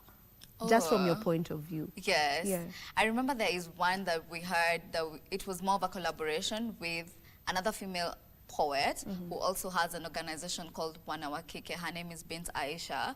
We held a program called Unshackled, and women are more comfortable in women's spaces, especially when it comes to sharing stories or things that they are struggling with. Yeah. So I would say it has created, we've had like spaces that are safe for people to come and share their stories, and I feel that's a really important aspect in the industry at large, but more important in the female space. Yeah. Yeah. And you know, still on that, you know, when you talk about a safe space, what does that look like, you know, in the poetry community? Yeah. I was really avoiding to use the word safe space because I know like it really spikes a lot of conversations, but then again, I feel more of a space where people can come and have conversations without being judged, you know? Say, I'm a star, yes, but I'm struggling with this particular thing. So for me, it's more of a space that you can come and speak of things that are disturbing you as a person, but again, now beyond the stage, beyond the stardom, because, yeah, people are going through things behind people are going through things like behind whatever, behind the makeup, the glow, the everything. So yeah, more of a space where people can be able to have these conversations without fear of judgment. Yeah, so it's a space whereby it's you, the stars. Let me call you stars. Yes. You know, you as the stars get to come together now, away from the limelight, away from the stage as you're mentioning, where you can just be in your own space as Kimmani, you know, as Wangoi Kimmani, not as, you know, the stage performer. Yes. Yeah. Yeah. And you just air out your issues amongst yourselves. Yeah, because sometimes you see, like, either as an artist, we might have, not even we might have, in one way or another, actually in the whole world, our problems are interconnected in one way or another. And also, like, being in a space where you're seeing someone who has been on stage, is a star, and also has a problem that could relate to yours, or maybe it doesn't have to relate to yours. I feel like that's comforting.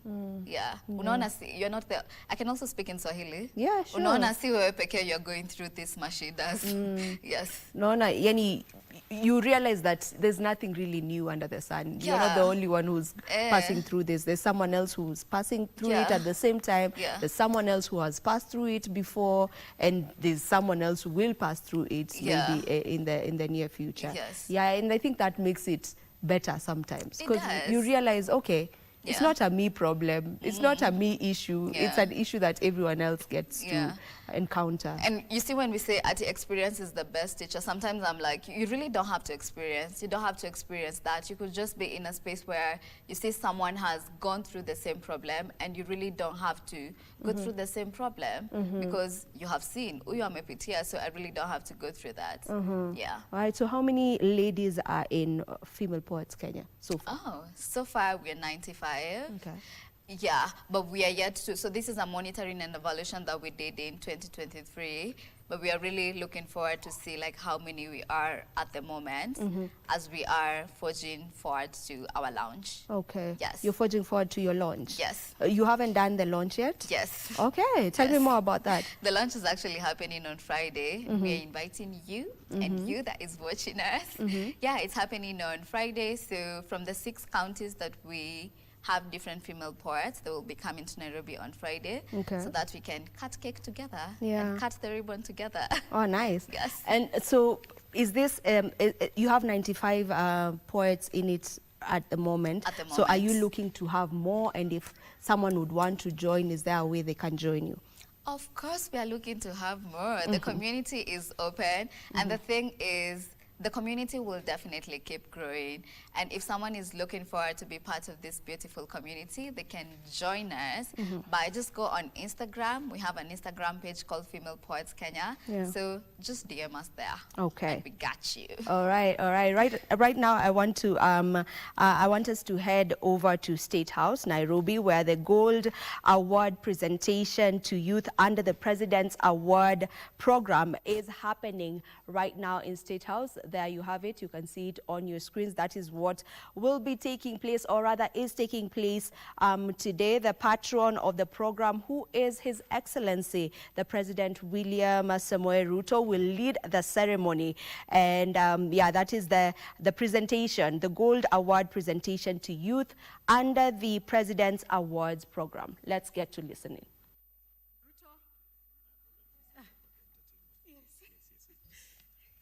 Apologies, Your Excellency. There was some entertainment which was lined up, so kindly, my apologies for that. Let us have the entertainment before we have the CEO. Tuwapigie makofi tafadhali. Your Excellency, with your permission, I want to bring on stage Gendia Boys with a folk song. Gendia Boys come from Homa Bay, and they are going to have a folk song and dance. Tuwapigieni Gendia Boys tafadhali makofi wanapoingia jukwani. Karibu sana Gendia Boys.